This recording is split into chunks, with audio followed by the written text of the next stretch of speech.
Wanauliza kama Kenya kuko sawa, nikawajibu Kenya tuko na disaster.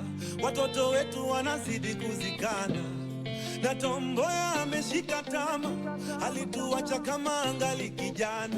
Je, angekuwa mambo yangekuwa sawa? Ndivyo walivyopanga Maulana. Deni mulizoacha bado tunalipa, na tumekopa zingine China, tukajenga reli pia barabara. Zilizobaki watu wakasanya. So tujiangalie, tuko pabaya leo kuliko jana. Sikio la kufa halisikii dawa. Tuko kwa Twitter tunajibizana. Tujiangalie bane, tuko pabaya leo kuliko jana. Tusipoziba ufa tutajenga kuta. Tusake zetu tungali vijana. Waumini kwa matrina, pasi kwa bima, kushoto fungu la 10 sadaka kulia. Ndio maana mbele ya kanisa mheshimiwa anakula sakramenti kabla ya raia. Siku za mwisho zimeshawadia, na revelation inatuambia hii generation inachoma picha. Ni generation yetu, so tujiangalie. Tuko pabaya leo kuliko jana. Sikio la kufa halisikii dawa. Tuko kwa Twitter tunajibizana. Tujiangalie. Tuko pabaya leo kuliko jana. Tusipoziba ufa tutajenga kuta. Tusake zetu tungali vijana.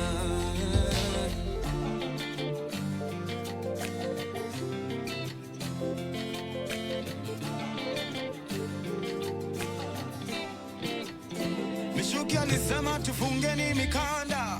Ona leo twavuna tulichopanda. Kura zetu zilitugawanya, makabila na pesa pia tulimanga. So when you make your bed, usingizi gani tumelala? Tutajua tujui, Vision 2030 tabaki ni story. Tujiangalie, tuko pabaya leo kuliko jana.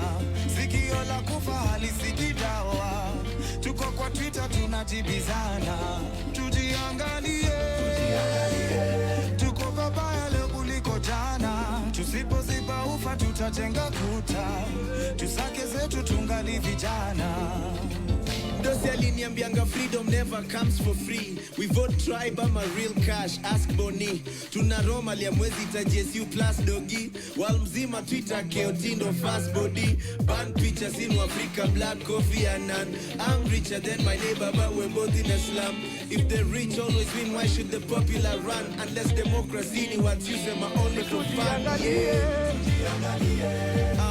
Na hii weekend tuko church tunauza sura kabisa. Post ya haga wenda poa sana na caption ya scripture. Kayondo gospel pitisha bagi ya sadaka kwa club, yeah. Traffic madrag ubaindai, traffic mandai zina drag. Kwa maya mwizi make stories za shamba grab. Kono inahonga imevaa bracelet ya colors za flag, yeah. Alright, tujiangalie. It's indeed a very, very good morning to you. Thank you so much for joining us for this morning's edition, Friday edition of The Tackle. Thank you so much kwa wale watu ambao wameingia. Naona mmejaja kweli. In 5 minutes tayari mlikuwa mmekuja kwa numbers in really serious number. Thank you so much for wale watu wamekuja. I'm really sorry I will not be able to read the comments ama kuwapa shout outs kwa sababu in less than 3 minutes naona we already have almost 250 comments on that section, so sitaweza kuwapea shout outs, but anyway, really appreciate that you guys have made time for us. Tafadhali, when you come in, as usually request that you like. When you like, I get to know that you're watching us, and after you like, please share. When you share, you give someone else an opportunity to watch the broadcast. Ukifika pale piga like, ukipiga like pia fanya nini? Share. Ukishare unapea mtu mwingine nafasi ya kuweza kutazama program yetu ya The Tackle. Also please tag and invite at least 5 friends. Amsha watu. Please weka amsha watu ambao hawajaamka waze kuja kwa show ya leo ya The Tackle on Friday. Pia kuna section ambayo tulikuwa tumeanza wiki hii ambayo inaitwa Tujengane. Unajua mmetujenga. You guys have been building us. We are getting to 4 million reaches of this month, 28 days.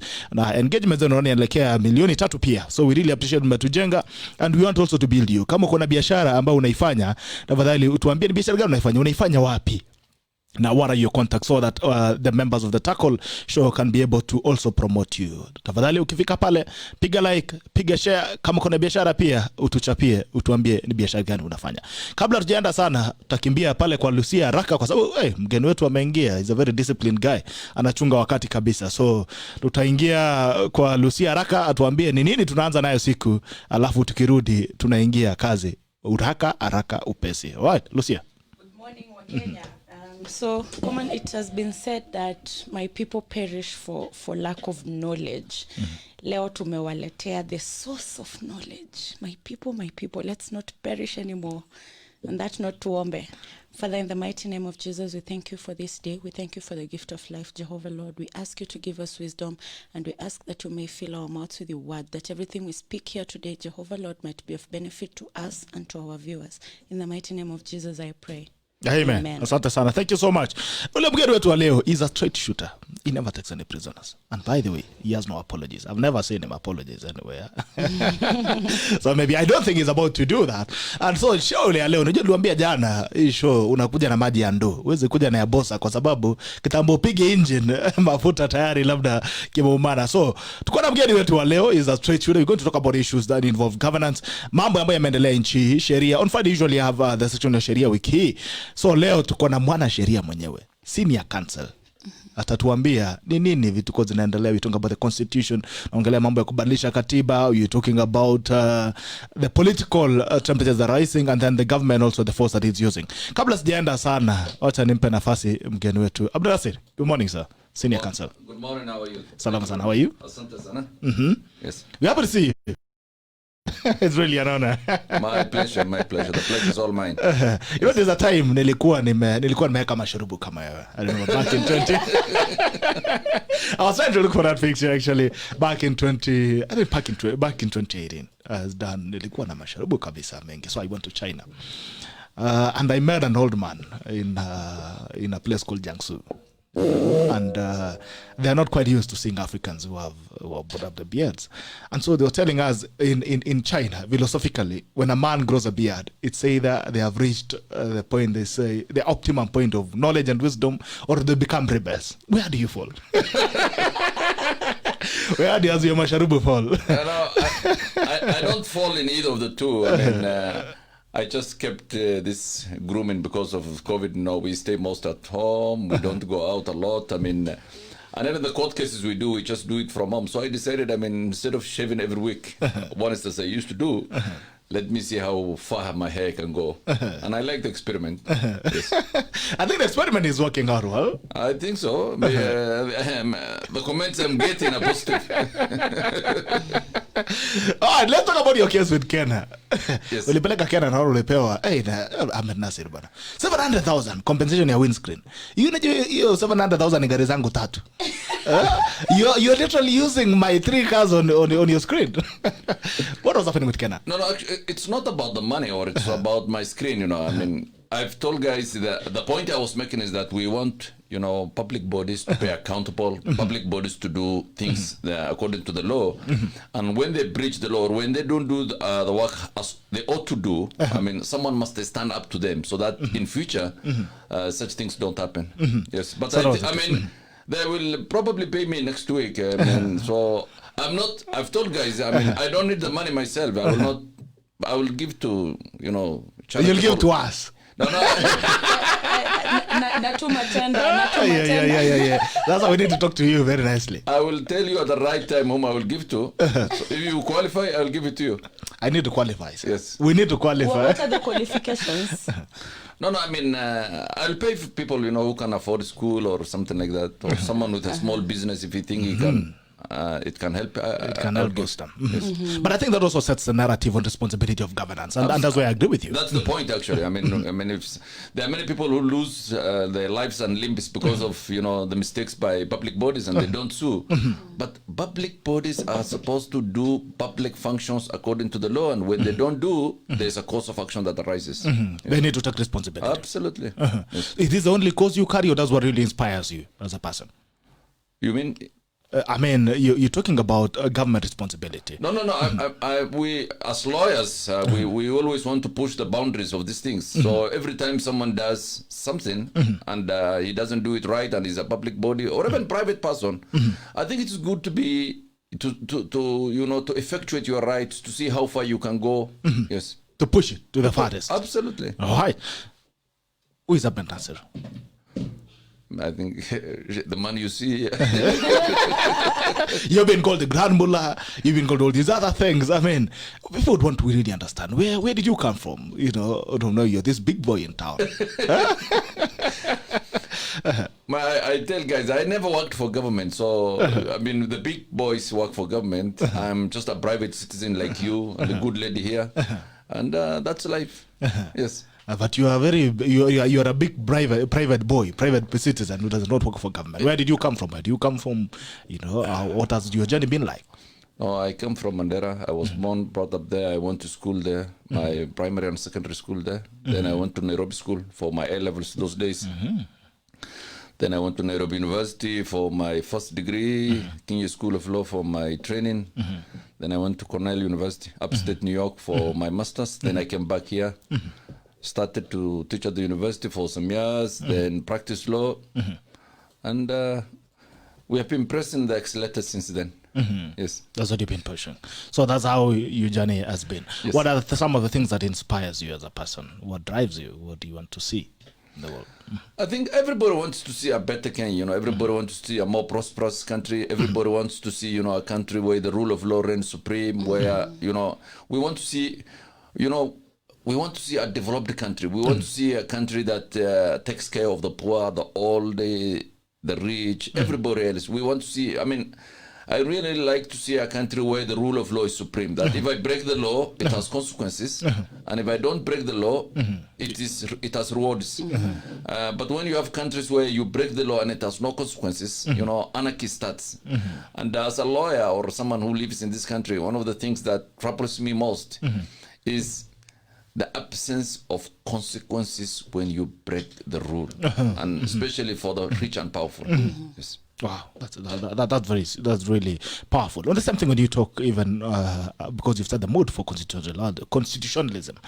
Yes, the other day we got a press brief from John Kinyua, the head of public service, and he gave us a raft of issues in terms of how to control the political meetings, what can be said and what cannot be said, and all that. First of all, what's your general feeling, even before we look at the constitutionality of that statement? What is your general feeling about the operation of government?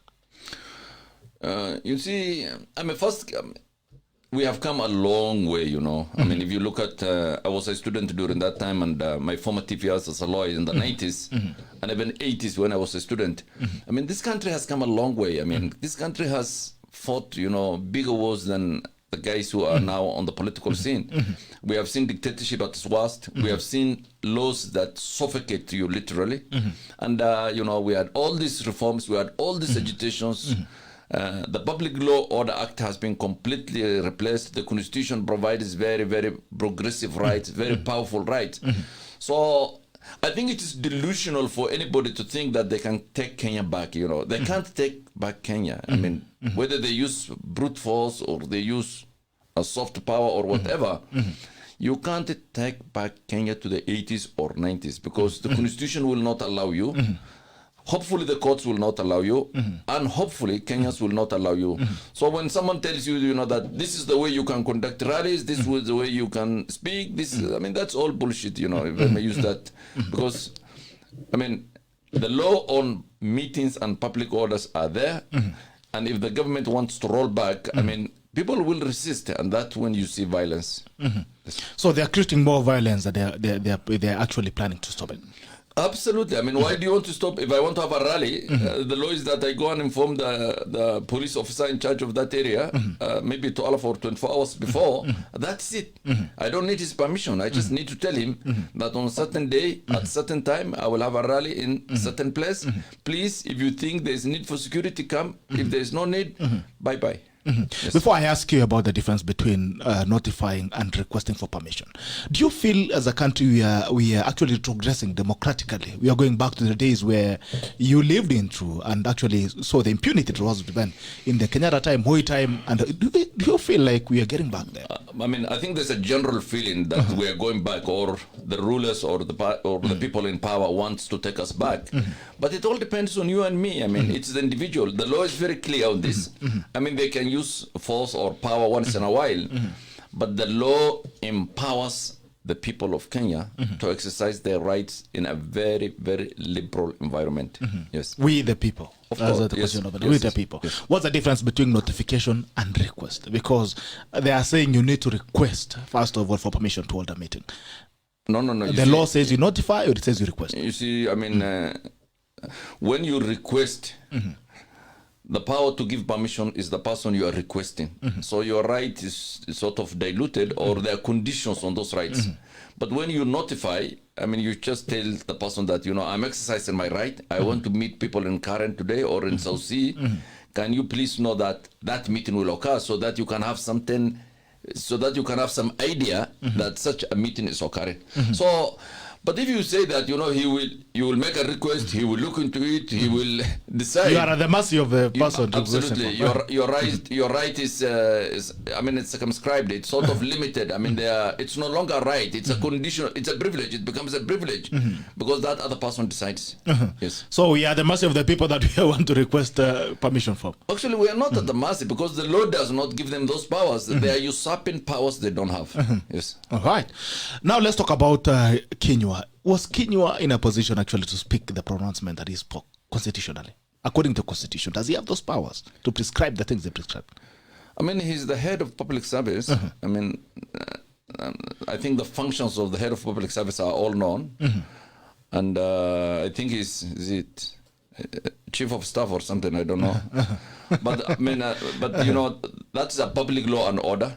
And the problem with Kenya is that, people whose functions, all these are the functions are given to people. When it comes to law and order, when it comes to enforce all those things, the buck stops with the inspector general. Because the law says that, there's a police force with the following structure, with an IG at the head, with a deputy IG, all these things. The function of a policeman is like this. The function of when you are in charge of a police station. So the law gives those powers to the IG. It's the IG that exercises.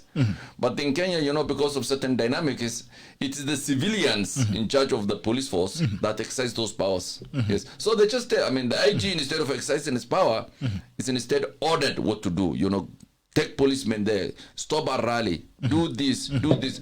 But the law gives the powers to the men in uniform. Yes. All right. Now, all the stories, the pronouncement that came last week actually was born from what happened in Murang'a. And when Kinyua called for a meeting, I was actually expecting he was going to tell us the suspects at 1, 2, 3, Ahmednasir, Lucia, BITOK, and all these other guys. We've arrested them and we're going to take them into court. Why are they not arresting these guys? Why is the conversation changing from who did the crime to new rules of containing the meetings? Why can't the government arrest people? Where is the police? Where is the intelligence arms when all these things are happening? You see, the problem in Kenya is that the law is being enforced selectively. Whether it is in Murang'a or it is in Kakamega. I mean, you will see, for example, in Kakamega that when Boni Khalwale wants to organize a rally, his rally is always tear gassed and the police charge and the guys are arrested and even him, he has several court cases. But when the governor of Kakamega organizes a rally, nothing happens to him. So there is that selective application. And the same things happen in Murang'a. One group, came with buses, invaded a church. So it's the guys who are in the church that are being arrested. So when you apply the law selectively because of the political dynamics of the country, you lose credibility as government. Nobody takes you seriously. And once people lose faith in you, you'll have a corrosive erosion of your authority. And that's precisely what's happening, because the Kenyan public don't see the government as a fair arbiter of what's happening in the country.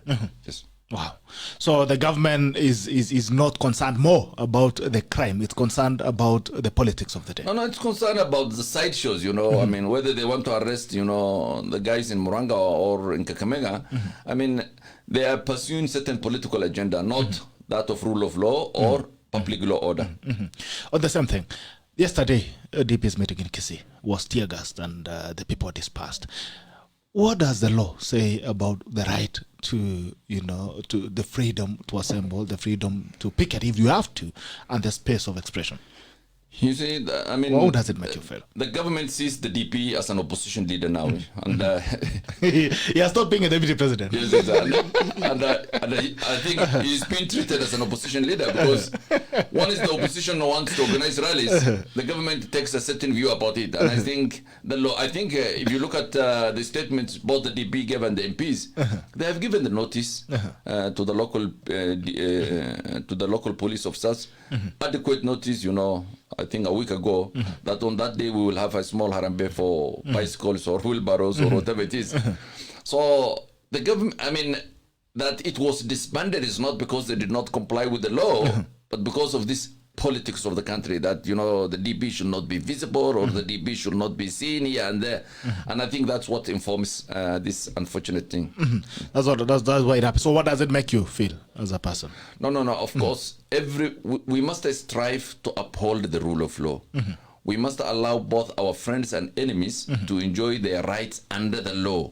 Yes. It's not a privilege we're extending to them. It's a right they have under the law. Yes. There was a cabinet meeting yesterday, and it is said that the DP was pushed or actually told by the cabinet to resign. A DP is not an appointee, that's all to say. Do you think the president or the cabinet has the power to push this guy? And do you think he should actually resign? I haven't heard. That's news to me. I actually saw it on Daily Nation. Oh, okay. Yes, it's Daily Nation, yeah. Yes, it was an editorial. That was the editorial, and it's not the business of a newspaper, especially an independent newspaper, to advise a deputy president to resign. If it's a newspaper for the party, if a Jubilee has a party newspaper, and that newspaper has an editorial advising or telling the deputy president to resign, I will understand, because they will be expressing or espousing a position of the party. But when you have an independent newspaper like the Daily Nation, which is, a paper, I think it's on the stock exchange, it has its own shareholders. When you have an independent newspaper going into a factional dispute of a party and advising the vice president to resign, I mean, it shows, the sorry state of journalism in this country, Yes. But I don't know whether the cabinet raised that issue, but whether he resigns or not, I think that's up to him. It's not for anybody to advise him or to force him. He has been elected by the people of Kenya in a general election. If he wants to resign, he will resign. If he wants to continue his office, he will continue. It's a personal call. Yes. The cabinet secretaries actually said are the ones who were pushing him yesterday in the cabinet meeting to resign. I think that will be, it's very unprocedural because, those are his juniors. He's the deputy president of the country. And the cabinet, although there's a collective cabinet responsibility, that's not their call. But, they must have been told to say, if at all it happened, I don't think a cabinet minister on his own motion can tell the deputy president to resign. Because where will the deputy government go to if he resigns? Because he's the deputy leader of Jubilee or he's the deputy president. Where will he go if he resigns? Maybe now he'll be replaced. It has been said he has been replaced by Matiang'i. Lucia? In a case where the DP decides to resign, assuming it happens in a hypothetical situation where it happens, what are the implications? Because they were elected together as one. And now we're seeing there's a disconnect and all this drama that's happening. If he opts to get out of that situation, what is likely to happen? Do we have party rules that look into that? No. The vice president can either resign, or he can be impeached, or he can be removed, or he can be indisposed for one reason or another.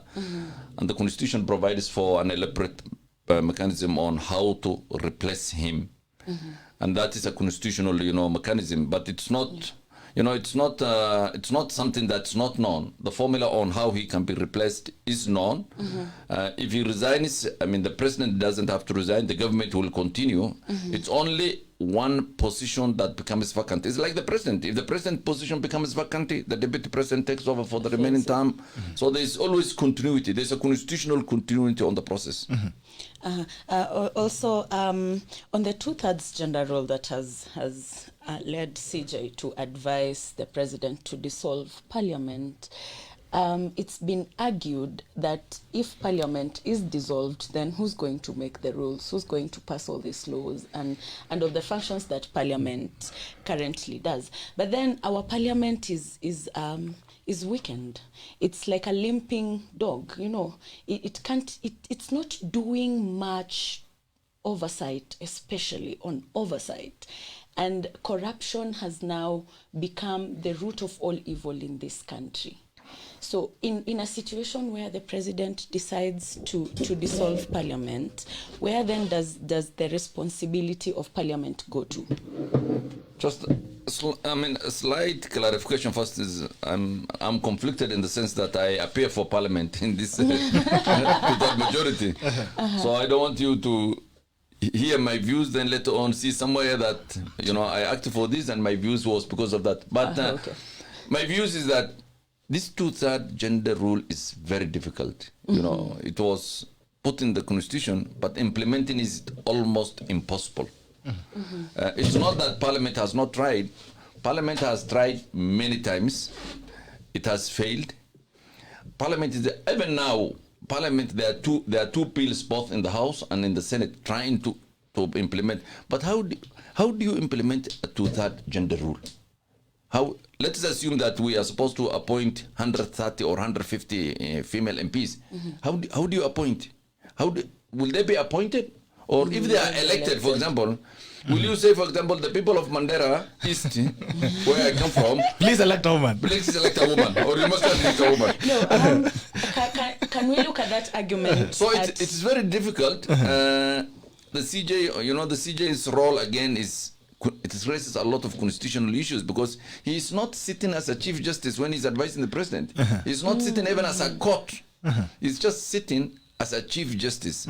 Yes. So that raises issues about what are the nature of advice he can give. And if you give the word advice, for example, if I tell you, I advise you to drink water, is it must that I drink that water? I know. I'll need to make a decision whether I should take the water or not. Yes. So that's a loophole in our constitution. But let's assume that parliament is dissolved. So what? Yeah. Will we have an election immediately, or do we wait for a general election? Those are issues that need to be discussed. If we wait for a general election, because there's a theory that says that you can only go for election according to the timetable in the constitution. If we wait for a general election, what happened in the next 1 and 6 months or 7 months? Yeah. Yes. Okay, assume we go for election now. Where will you get the budget even for that election? Because Parliament has not made an appropriation for that. So, these are things, the CJ, before he rushed into it, these are things that needs a lot of reflection on how to make it a seamless process. But it is a very difficult issue. So in other words, the CJ, in my own words, the CJ just did a Pontius Pilate, like, let me wash my hands off this. Someone said the CJ is a good judge and a poor politician. I have said the opposite. He's a very good politician, but a very poor judge. Why do you say so? That's tweetable. Why do you say so? Why do you say so? No, because when he retires in December, you will never remember, or even myself or lawyers will never remember a single judgment the Chief Justice has written. But you will always remember this 2/3 gender rule he has made, or the election petition, the election petition nullification. So he's a guy who likes to take advantage of the politics so that he's remembered because he's incapable as a person of espousing serious theories about the law. Wow, that's your judgment. That's a lie. Yeah? No. You think he's incapable? No. It's not my judgment. It's the reality. You think the CJ is incapable? No, he's not. He's not capable. he never, right from 2003 when he became a judge of the High Court, I mean, he never had that capacity to be a great judge. But he's a good reader of the politics of the country. And that's why on these two occasions, Kenyans will always remember him as a Chief Justice who brought the House down. Yes. That's the only thing he'll be remembered for. Absolutely. Not for any other objective. No. So on the same thing of nullification of actually dissolution of Parliament. I know you represent the Parliament and probably you might not speak much about it. But again, as a private citizen, because outside the court, you are not in court now. But the thing is, what are your thoughts on the same thing? Do you think the president should dissolve Parliament on the same note? Absolutely not. I mean, the president has, there's a lot of constitutional issues we are raising in our case. For example, which parliament made this? Which parliament failed to implement the two-third rule? Is it the 11th parliament or the 10th 10th? The 10th. So the 10th parliament is different from this parliament. Yes. You know that parliament had X, Y, Z as members. They had a term of 5 years. They have served their term. They have gone. And in law, we don't have succession. One parliament is not a successor of the other parliament. Even bills that are on the table of the house, when they are dissolved, they die. So you have to start afresh. So there's that issue. I mean, are you punishing this parliament for what the previous parliament did? Yes. Then the other thing is when you say that parliament failed to implement the two-third, failed is willful decision not to do. I mean, Parliament has tried so many times. I mean, for example, if a bill is lost on the floor, it's not a refusal to implement. But even now, as we speak now, there are bills in both the Senate and the House trying to implement the two-third. But it's a difficult process because it's fairly impracticable unless we bring, proportionate representation, and we say that, when we count the numbers, there's 150 women MPs. The parties will elect or nominate according to their numbers from a list they provided before the election. I mean, maybe that's the way to, but it's not easy. I mean, it needs a lot of thinking and a proper structure on how that can be implemented. But don't get me wrong, doctrinally, I have no problem with having more women in the house. Whether that will be good or bad, I don't know. Yes. But again, what do you think on the gender debate in itself? Because the constitution is it's funny, they say the constitution is clear, but I think it's never clear. Because now when you talk about the two-third gender rule, where do you achieve it? Because elections are democratic, and actually they say women are the greatest voters. Their numbers are big in terms of voting bloc. Why is it they cannot elect women? And when we have this conversation on gender balance, is it an issue of democracy or dictate? No, I mean, this is a very difficult question, whether, I mean, there's a lot of debate we had on this gender rule. I mean, the points you are raising are valid, but women also as a group, I mean, they are oppressed, whether in the family or in the business or in politics. So it's a good idea. It's a good idea to empower women. I mean, everybody is for it. Because, I mean, if you look at our societies, I mean, there was time, certain people never used to take the girls to school. There are certain times girls used to be married at an early age. So it's a good idea. I mean, there are communities, for example, like the North, who are disadvantaged. It's always good to have an affirmative action. But let us do it in a way that is very practicable. Like, we have already 47, women representatives from the counties. Maybe we should have said every county should have 2 or 3. 2 or 3 women. She's very passionate about the issues of women. All right, you bring it up. I know you're about to shoot. I'm a woman. No, it's been argued that this two-thirds gender rule should be applied from political parties, an argument that I totally support.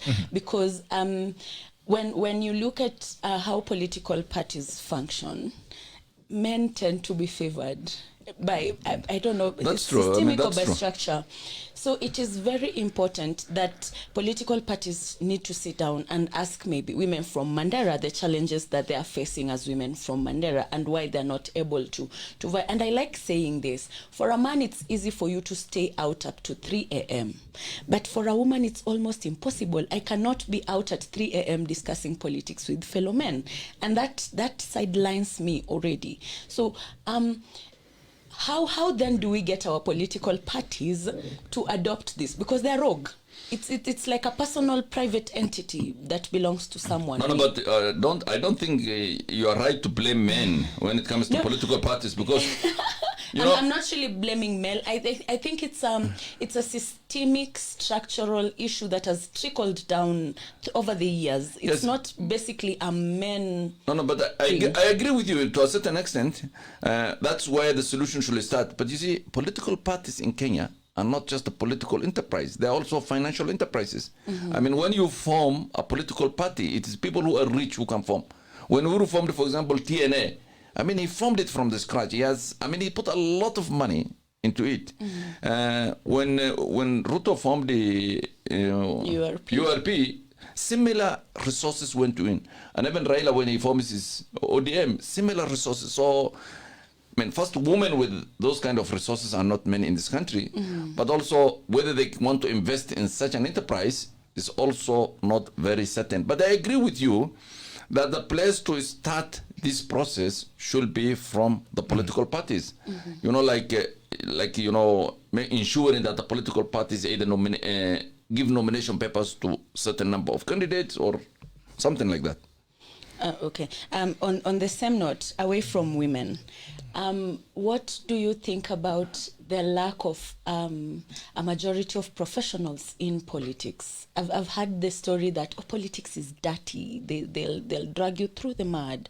So we don't have a lot of professionals, and this leaves us in a very peculiar position, because now we get people who are not so professionals to make decisions for people who are professionals. You know, it's a bit disturbing that a lot of intelligent people will just sit and be okay with having someone who's not that intelligent per se represent them. And then that means you're not actually represented. Because let me give you an example. With no malice, when Mr. Igade resigned as the deputy governor for Nairobi County, there was a joke going around saying that he's thinking of creating an overpass and bypasses to ease traffic in the county, while his boss is thinking of giving gunia mpya kwa hookers. So it's an ideological difference that then brings this clash. The point we should appreciate is that politics itself is a profession. Oh, well said. Well said. So you don't need an overlapping profession. You don't know. You don't need to be another professional. Yes. I mean, the example of Igade. I mean, Igade is an economist or is a financial man. That's his profession. So he could not prosper in the current political environment of City Hall, whereas Sonko, whose profession is politics, and the politics of Kenya, giving this, taking this. He is prospering so much because he is in his forte. That is his politics. That is his profession. So, but let me. The point I always tell Kenyans is that if you are in a for example, I'm a lawyer. Why do I want to go to politics? I mean, I have made whatever I want to make in life. I have achieved what I want to achieve. The main reason why Kenyans go to politics is to make money. There's nothing else. I mean, look at everybody. There is nobody who goes to politics to make noise or something. You go to politics to make money, and big money, Whether you are the president, whether you are the deputy president, whether you are the leader of opposition, people go to politics to make money, to exercise leverage, to exercise power, look at the richest Kenyans. Who are the richest Kenyans? Politicians. Or civil servants. Yes. You will never see someone from Kiambu or someone from Eldoret, maybe one or two, who is a businessman, who started from the scratch, opened a shop, bought matatus. They are there, but they are 1%. But if you see, for example, a former central bank governor or a former, governor of county or this, I mean, they are rich. They are filthy rich. Where did this money come from? They stole from the government of Kenya. Yes. This money people are dry, these rich politicians, and I feel sorry for them. Because I was told once, there is someone who was Rolls Royce Phantom, it's about 100 million shillings. Yeah. But yeah. he can't drive during the day, he drives at night. I mean, why do you drive a Rolls Royce at night? Rolls Royce are supposed to be driven during the day. No, he can't drive because people will say, you have stolen our money. This is our money you are driving. You are driving. I mean, I've seen, very rich, public servants who live in a very poor environment because they can't spend the money they have stolen because their neighbors know that, this man, we are neighbors, we have been working in the same place. We are living in South C or South B or but he can't spend the money because he can't go to Karen and build a house there because everybody will know that this is stolen money.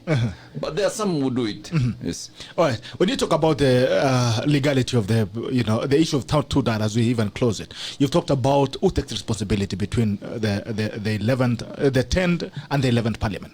Now, if today we dissolve the 11th Parliament for a rule, or for Tudan Jera rule, which has been there since 2013, the question is, who takes responsibility? Should we also, if we declare any decisions that have been made by the 11th Parliament as illegal or unconstitutional, should we also go back and declare what was made in the 10th Parliament as unconstitutional? No. I mean, all the laws made by Parliament are always legal and lawful. I mean, the fact that they have not complied with they didn't make one law on gender 2/3 rule doesn't make them illegal. I mean, everything is legal. The 2/3, as I said, the gender rule is, it will be with us for some time. It may be easier to remove it or to see how it can be implemented better. But it is, we are trying to fix a societal problem through a constitutional engineering, and sometimes it doesn't work that well.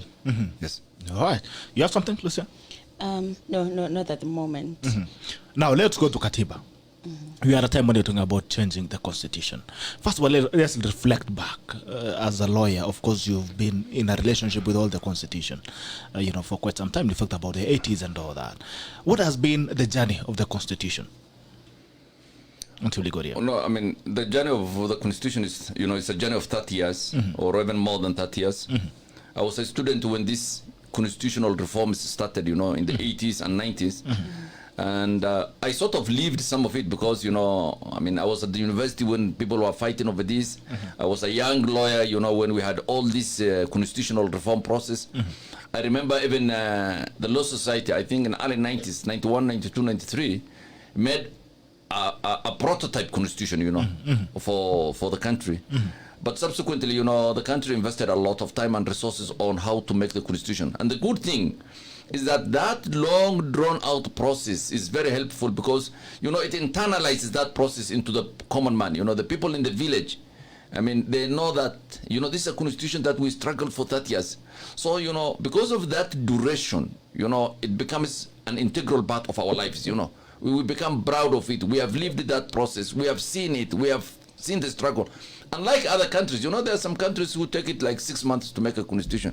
When you make it in a short time, I mean, it's not owned by the people, it's something imposed on the people. So the good thing about the Kenyan constitutional process is that, it was owned by Wanjiku, it was made for Wanjiku, and it's Wanjiku that made it in a referendum. So it is a very, very indigenous, it's a very local constitution. And because it was contested, there was a lot of fight over it, There was a referendum that was lost. There was the Kilifi draft, the Bomas draft, all these drafts, the committee of experts.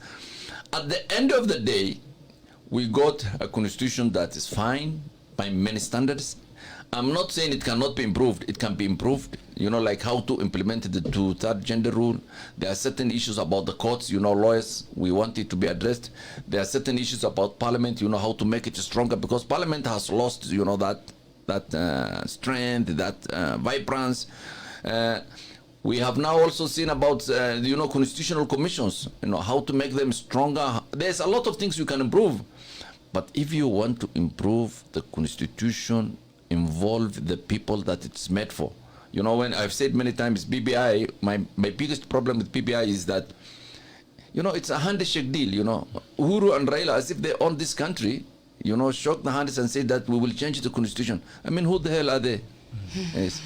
who are they? I mean, Raila is, he's not even elected. He's not even.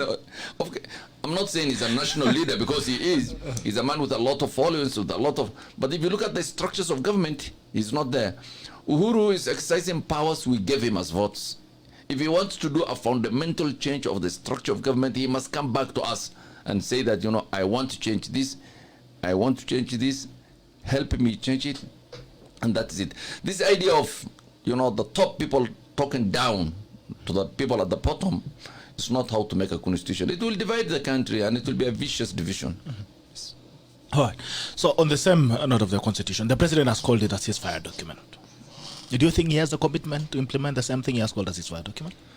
But who's fighting in this? Who are the protagonists that there's a ceasefire for? Who are the protagonists? The people of Kenya? I think so. Yeah, I mean, it's not a ceasefire document. It's a document that was made over a 30-year period. It was actually a peace settlement. It's not a ceasefire, because ceasefire, is you stop fighting. But this one is because of the history of KANU, the history of the Kibaki administration.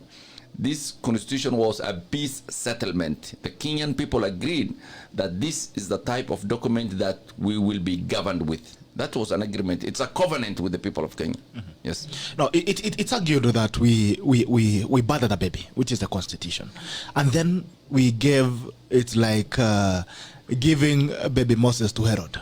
It's like we fathered a child, then we took the child back to Herod. Do you think the president, quote unquote, seen as an Herod, do you think he has a commitment to implement the constitution fully? Yeah, you see, I was a member of the Judicial Service Commission, under when Kibaki was president, and we have seen many things that happened during the Kibaki time. Kibaki implemented the constitution.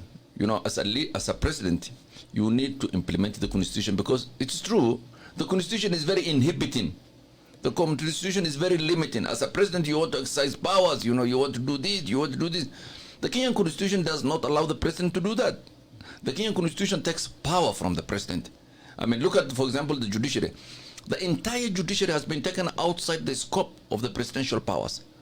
The police was similar. There were similar structures. The Police Service Commission used to do everything in terms of police promotion, in terms of appointment of the AG. So when those powers are taken from the president, because said, I remember the guys who are in his court used to say that, this president is just a ceremonial president. All the powers are not there. So they clawed it back. They amended the Police Service Commission. They deleted the provision that says that it's the Police Service Commission that will appoint. So this constitution was designed to domesticate the executive. Yes, that was the design. It was a deliberate architectural design. That's the way it was built. But now, because we have a president who wants to have more powers than the constitution gives, that is why the constitution or the constitutional structure of the country has, faced a certain stress, political stress. Mm-hmm. Yes. All right.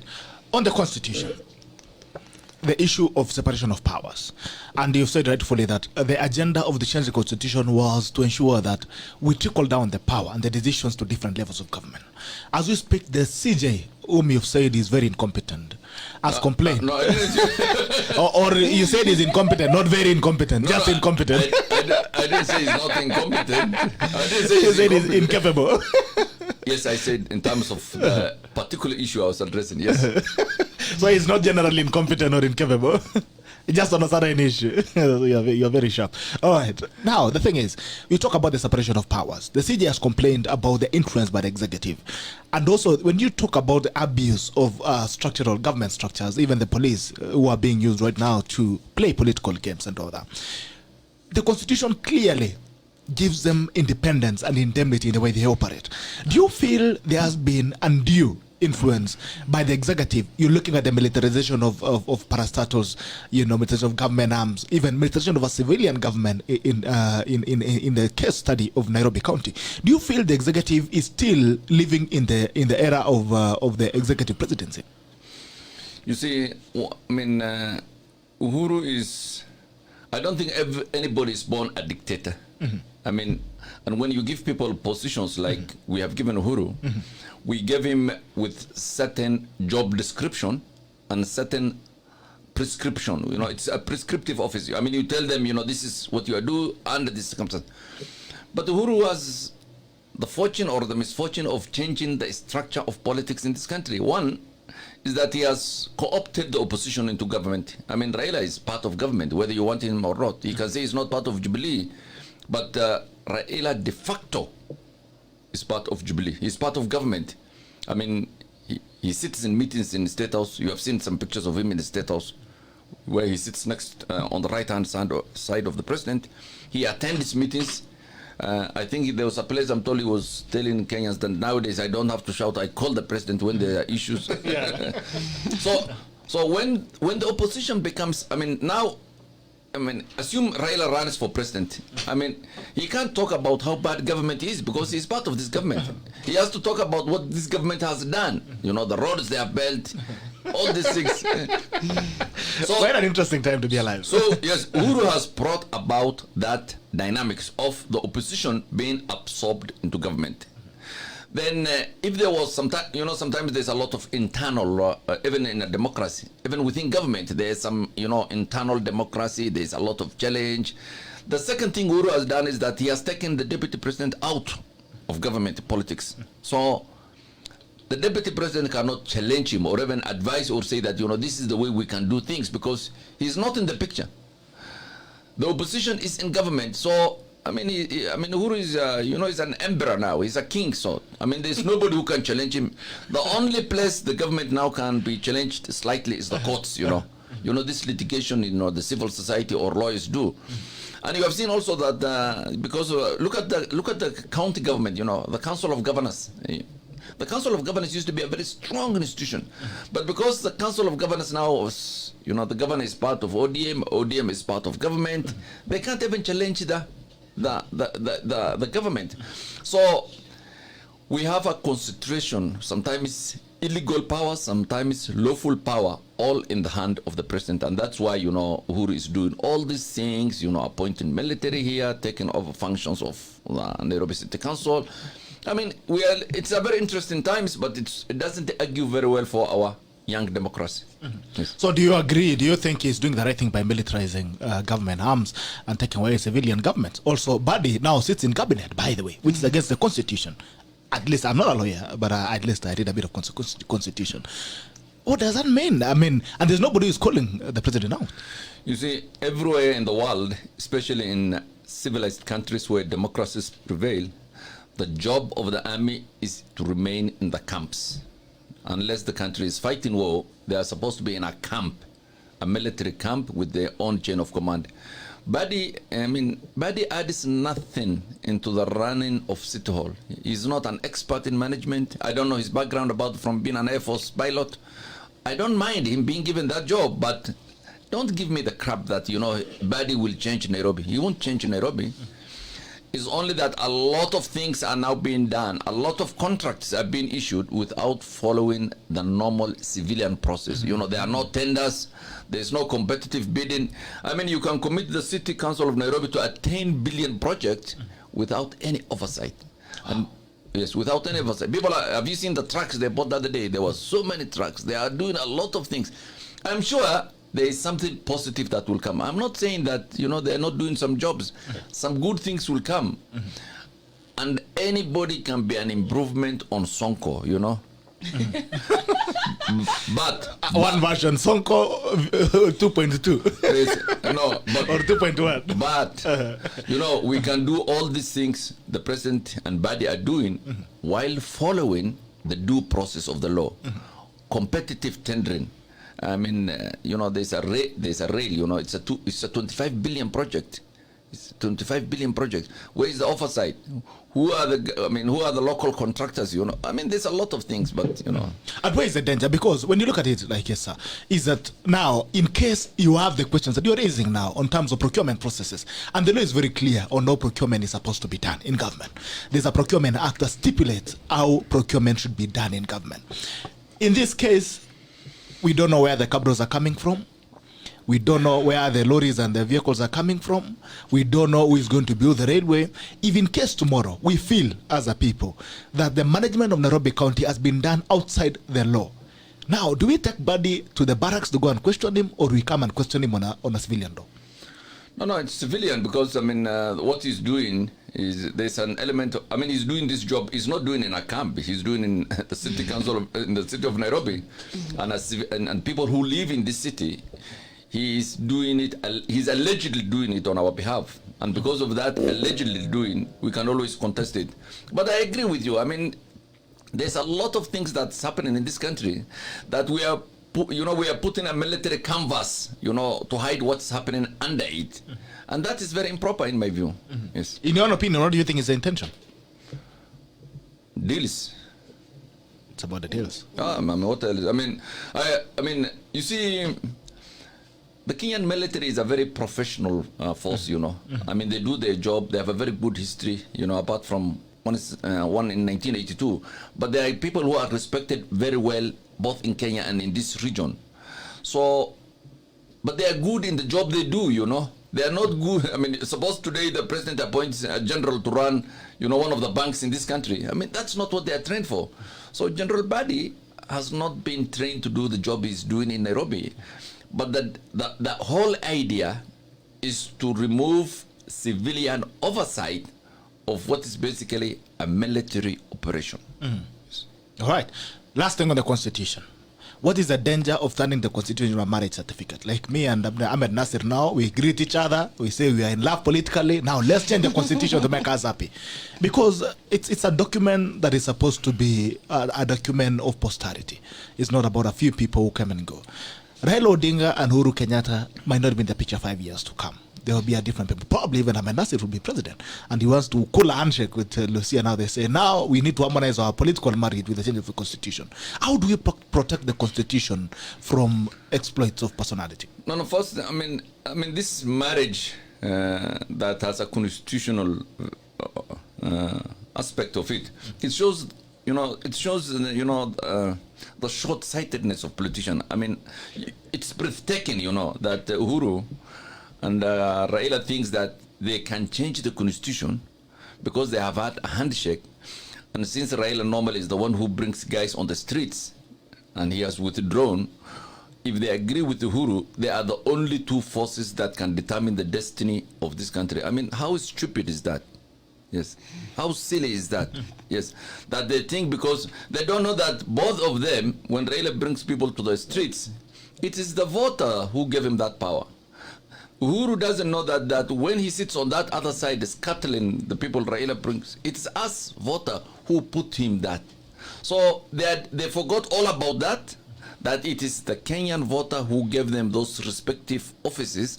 And they think now that because the two of them can create, a political hegemony that decides the fate of Kenya, we can amend the constitution. I don't think a constitution has ever been changed for such selfish personal interest like the one we are seeing between Uhuru and Kibaki. It is so personal, it is so private, that a constitution can be changed to accommodate, this new dynamics between these two individuals. That we have gone, that is shameful in my view. Yes. Are you worried on the future of this country? Of course, I'm worried.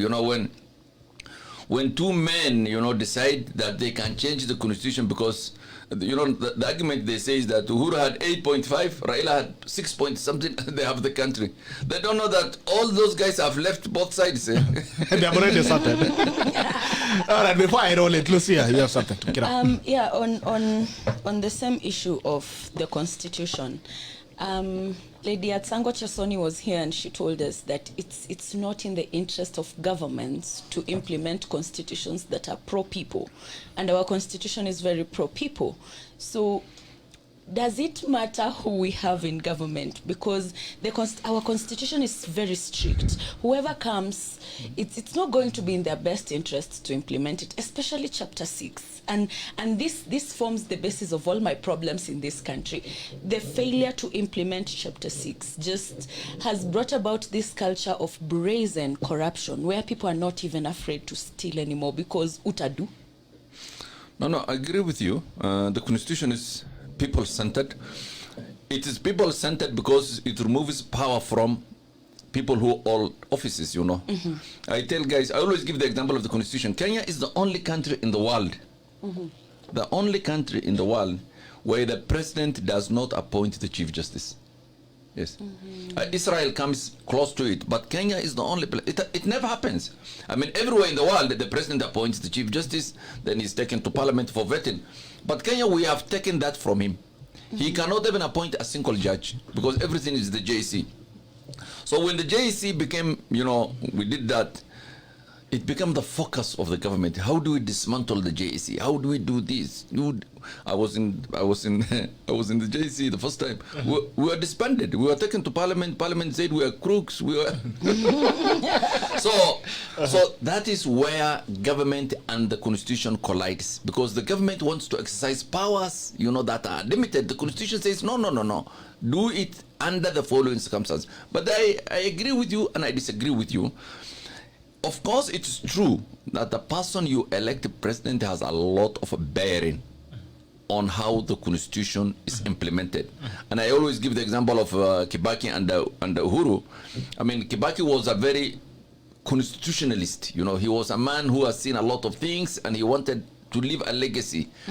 Uhuru is different. Uhuru is a young man who wants to exercise power in absolute terms, you know, that I am the president, that if I can't have my way, we have to bend the law or amend the law. But I don't mind having Uhuru as president because we elected him. But we can keep the other institutions of government to provide checks and balances. You know, if you have a strong judiciary, you know, an independent, corruption-free, competent judges, you can always, you know, check the executive. Of course, they will have consequences. They will come after the judiciary. They will cut the budget. They will harass the judges. But that is something we have to leave. That's the part of our job description. Similarly, Parliament was supposed to provide certain checks and policies. Unfortunately, because of, you know, how they appoint this, how they appoint the leader of majority, Parliament does not provide that. But this constitution or this country is not about the executive alone. There are a lot of other, you know, structures that can limit his power or provide checks and balances. On that note, there is a provision for the CJA to advise the president to dissolve parliament. Is there a provision for someone somewhere to advise parliament to impeach the president? Because I actually think in the situation we are in as a country, it's parliament that should impeach the president, because our president is acting like a rich, spoiled kid mwenye amenyanganywa sweetie, you know, like he's been having this toy and he doesn't want to share it with the fellow children that he's playing with. Ame create monopoly around his toys, yet he wants to play with the toys za watoto wengine, but he doesn't want those kids to play with these toys. And why don't you have enough toys for everyone?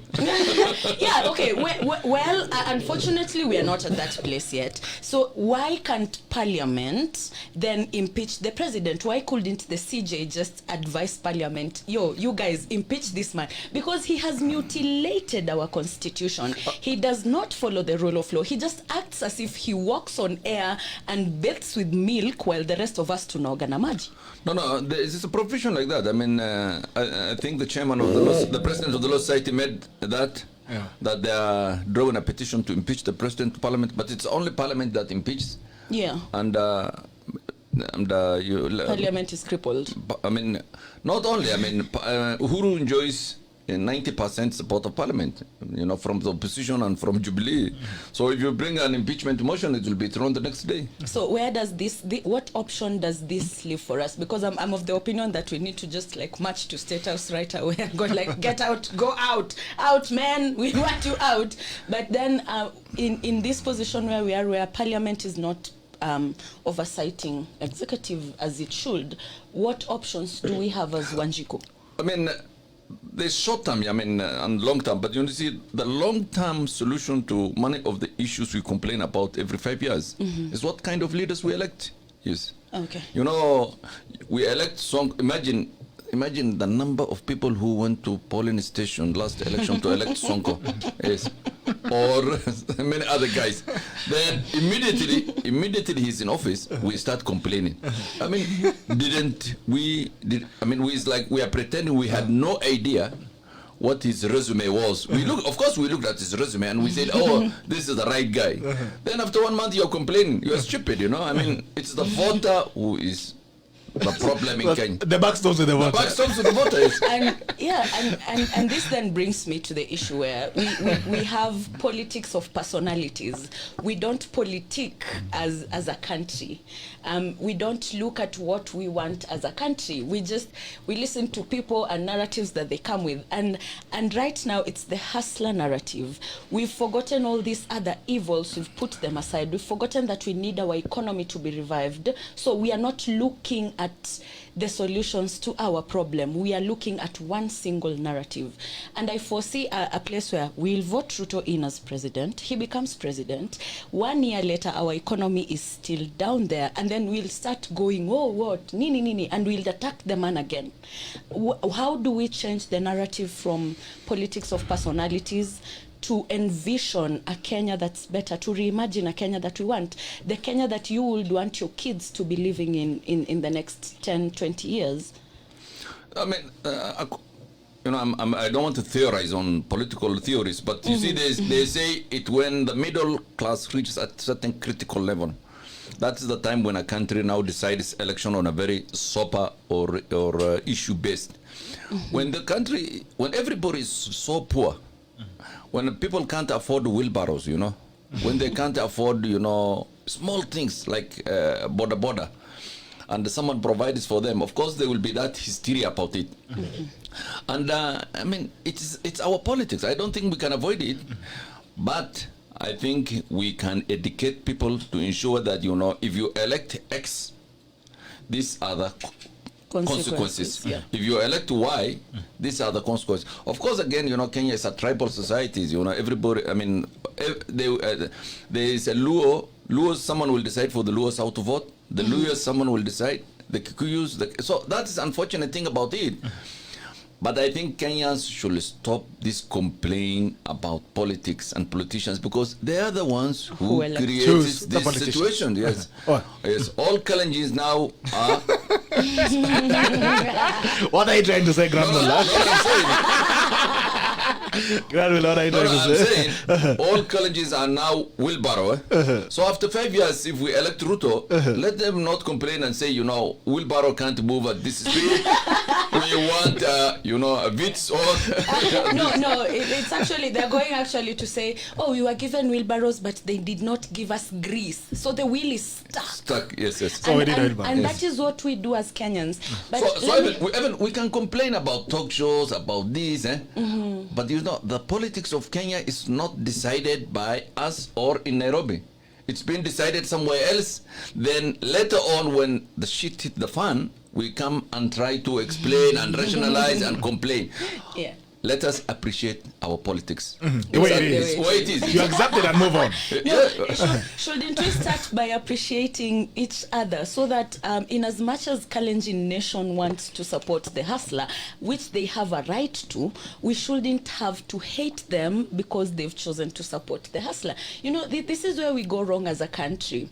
I support person A, and Gerald is supporting person X, so I now start seeing Gerald as my enemy, when in reality there's no enmity in there.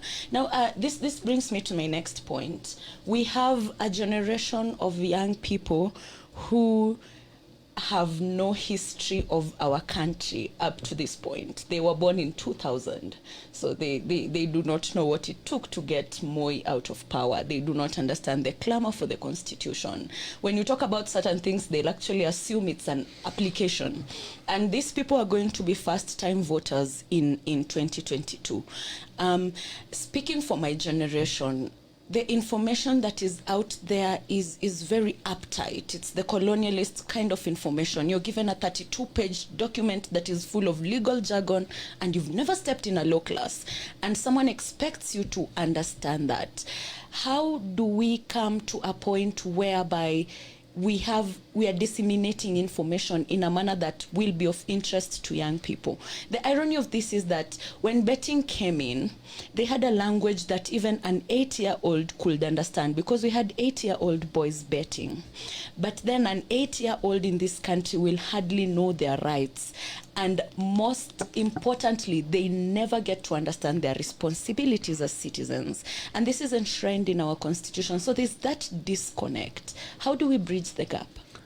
No, but I think the mistake you are making in your analysis is that, there are different generations. Yeah. They work in a different ways. Yeah. I mean, if you look at me, I came from Mandera. I have grown in a certain environment. When I see my kids, I think that they are soft, or they don't know things, or they don't know this, but they are operating at a completely different level. And they have their own difficulties. Yes. Totally different circumstances. But you underestimate them because you are judging them according to your past environment. Your own problems. Yes. You're using your own problems. You want them to be hustlers, to walk without shoes. Yes. You want us to have an 8-to-5 job. Yes, they will not, So, I mean, these guys, these young guys, they are way ahead of us because of the technology, because of this. I mean, so they know all these things. I mean, I have daughters who are, 9, 10, 11 years old. And when I go home, the things they tell me is that, they understand politics. They all this hustler debate, all this constitutional. I mean, don't think that because those guys don't express themselves or don't use the same media we use, they are not aware of what's happening. They are aware. Whether they will vote in a different manner than we do is, I don't know, because I don't know. I don't think there's an empirical analysis of how they will vote. These guys who are 20 years old or 18 years old, whether they will just go tribal or they will go different. But even, for example, I mean, do they have the choice to make? For example, if there's someone running for president, assume, for example, that Ruto and Raila are running. Those are the two presidential candidates in 2022.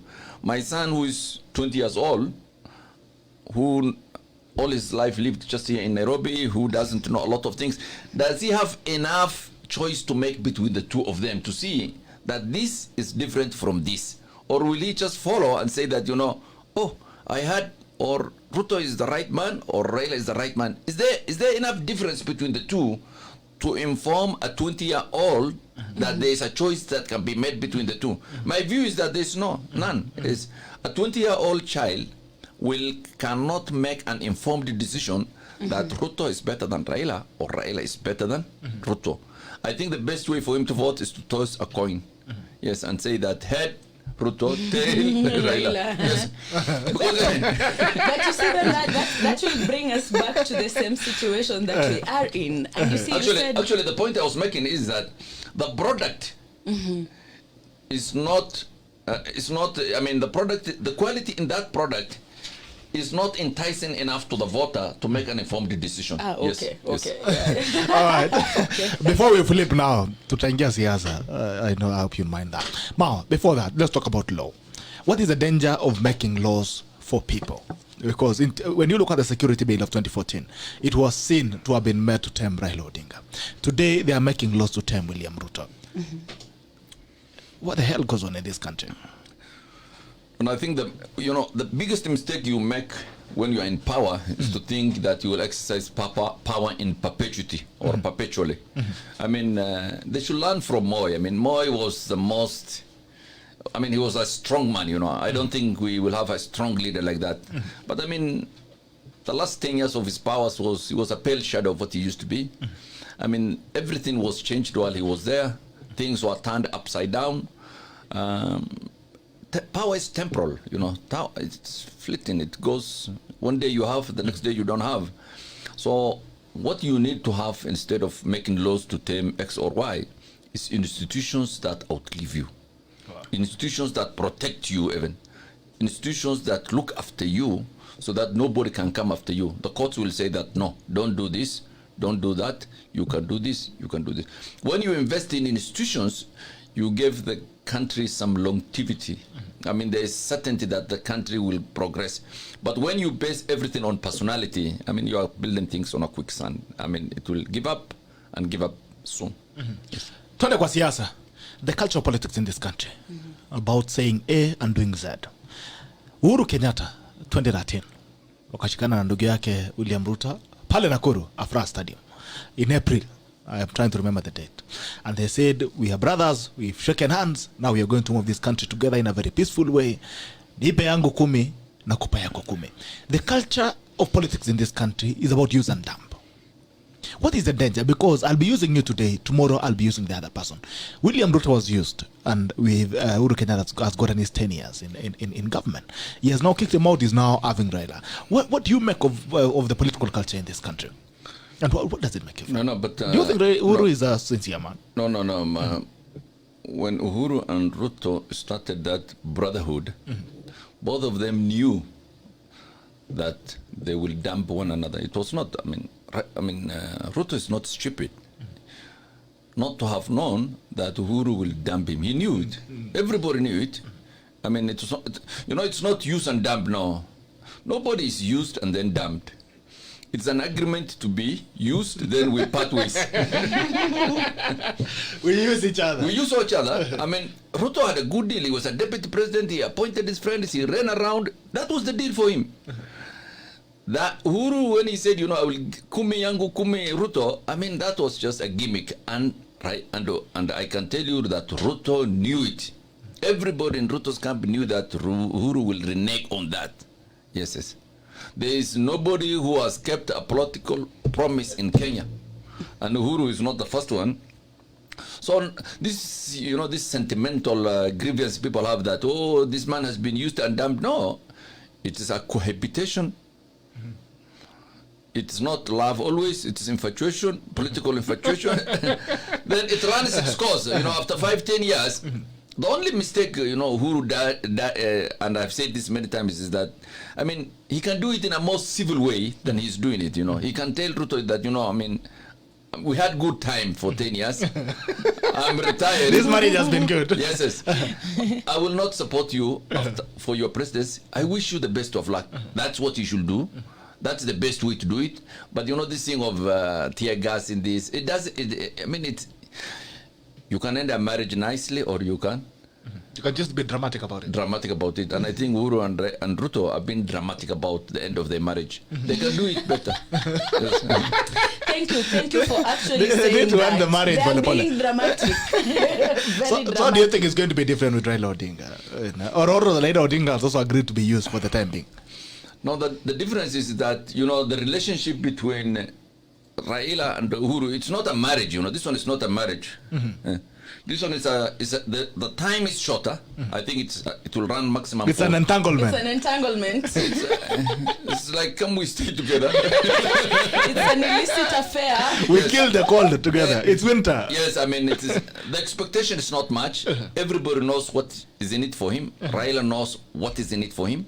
Uhuru knows what is in it for him. There is no, Tano 5-5. There's no there. I think so. If they part, they will part very easily, and they will part very, amicably. There's nothing between the two of them. It's very short, arrangement. David D was here the other day, and he was giving us an knowledge because he was in NASA actually. If you can remember, David D was tear gassed. Yes. There's a time he was even kidnapped in Lamu. I remember back then, and he was telling us about the history of the handshake, and they were saying that they had actually started a negotiation with the government, but Raila jumped the gun, went ahead and negotiated and said, "Guys, you can trust me. I have your interest." We came back with handshake, and he saying one of the things that actually brought the handshake was to tame William Ruto because they wanted to form a transition government.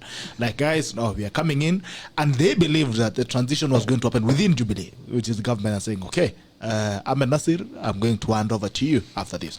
Now, the thing was, let's go in, try and create the transition government. And Raila Odinga, part of the things that you had negotiated for were the constitutional changes that you're talking about, the BBI report and all that. Uhuru Kenyatta's biggest worry was the violence and the guys on the streets who was throwing stones every day. When you look at it, he has almost achieved what he was looking for. The country is calm. Even the opposition is selling government agendas more than the government itself. The people who are throwing stones are the ones who are defending Muthamaki. Today, if you look at it, they are saying Uhuru is the best president ever.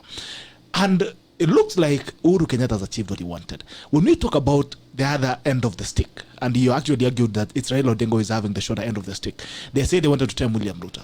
Right now, it looks like William Ruto has not been termed. He's out here, he's running around and all that. That questions Raila. Raila, you've said rightfully that he cannot speak against the government because he's part of the government. Who do you think has the short end of the stick in this game? No, but before you go there, you have to retrace the... People don't like when I say this, but this is the reality. I mean, when Raila was in LDP, he formed a coalition with Moi, and he was appointed the Secretary General of KANU, Kenya African National Union. So he had a cohabitation agreement with Moi.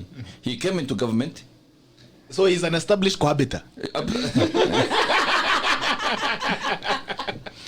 And you know, Moi brought him in because he thought that Raila outside was creating so much trouble. He wanted to have a peace of mind.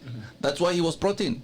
But it didn't last because of the dynamics we know, because you know, Moi picked on Uhuru instead of Raila, and then it ended. Similar violence in 2007 brought government Raila to a coalition arrangement with Kibaki. To another cohabitation. So another cohabitation. Again, that didn't last because of the reasons we know. Kibaki did not, you know, anoint him as a successor, and it ended. So the violence that, you know, came into the streets in 2017 brought about this handshake and this third cohabitation. So you can see there's a pattern of, you know, there's a modus operandi in terms of this. But these are just short-term things, you know. I mean, it's not supposed to be a long-term. Uhuru just wanted to cool the streets and to sideline William Ruto, which he has done. But you see, whether William Ruto evolves into a force bigger than the two of them is yet to be seen. So you can have your own design. You can, I mean, Moi had his own design when he picked Uhuru to be his successor. But you can see that the people of Kenya spoke in a stronger voice, and Moi's program did not come to fruition. Whether that will happen or not, we will see. But you know, I mean, leaders design structures, people decide who rules them. Yes. But they are saying there's a deep state who decides. Atwoli told us the other day they have actually decided that who is going to be president, who is going to be senator. The only thing we can vote for is the MCA. Is the MCA. So where are the people? But let me ask you, when you make decisions on what Atwoli says, looks like you have a very low opinion of Atwoli. No, not really. I'm not. I mean, I have nothing personal against Atwoli, but you know, I mean, Atwoli speaks for who? He doesn't speak for Kotu nowadays because he has abandoned. I mean, he's a respectable man who speaks for his family, but he should not speak on big national issues like this. You have not heard him talk lately. He has been told to shut up, and that's why he doesn't talk. But I tell guys, you know, that people talk about deep state. I have done election petitions in many parts of this country, and I always like to give an example of, you know, Mandera North, which borders Ethiopia, and Embu, the governor's election for Embu. When Governor Wambora won the election, he won with 800 votes.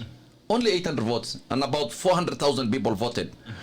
When we did the election petition, we counted, we reopened the boxes, we did everything, we did the election, the number of 800 moved by 50 votes. Yes. Only 50. So, I mean, there is no rigging. You don't. The deep state cannot elect Ahmednasir the president of Kenya.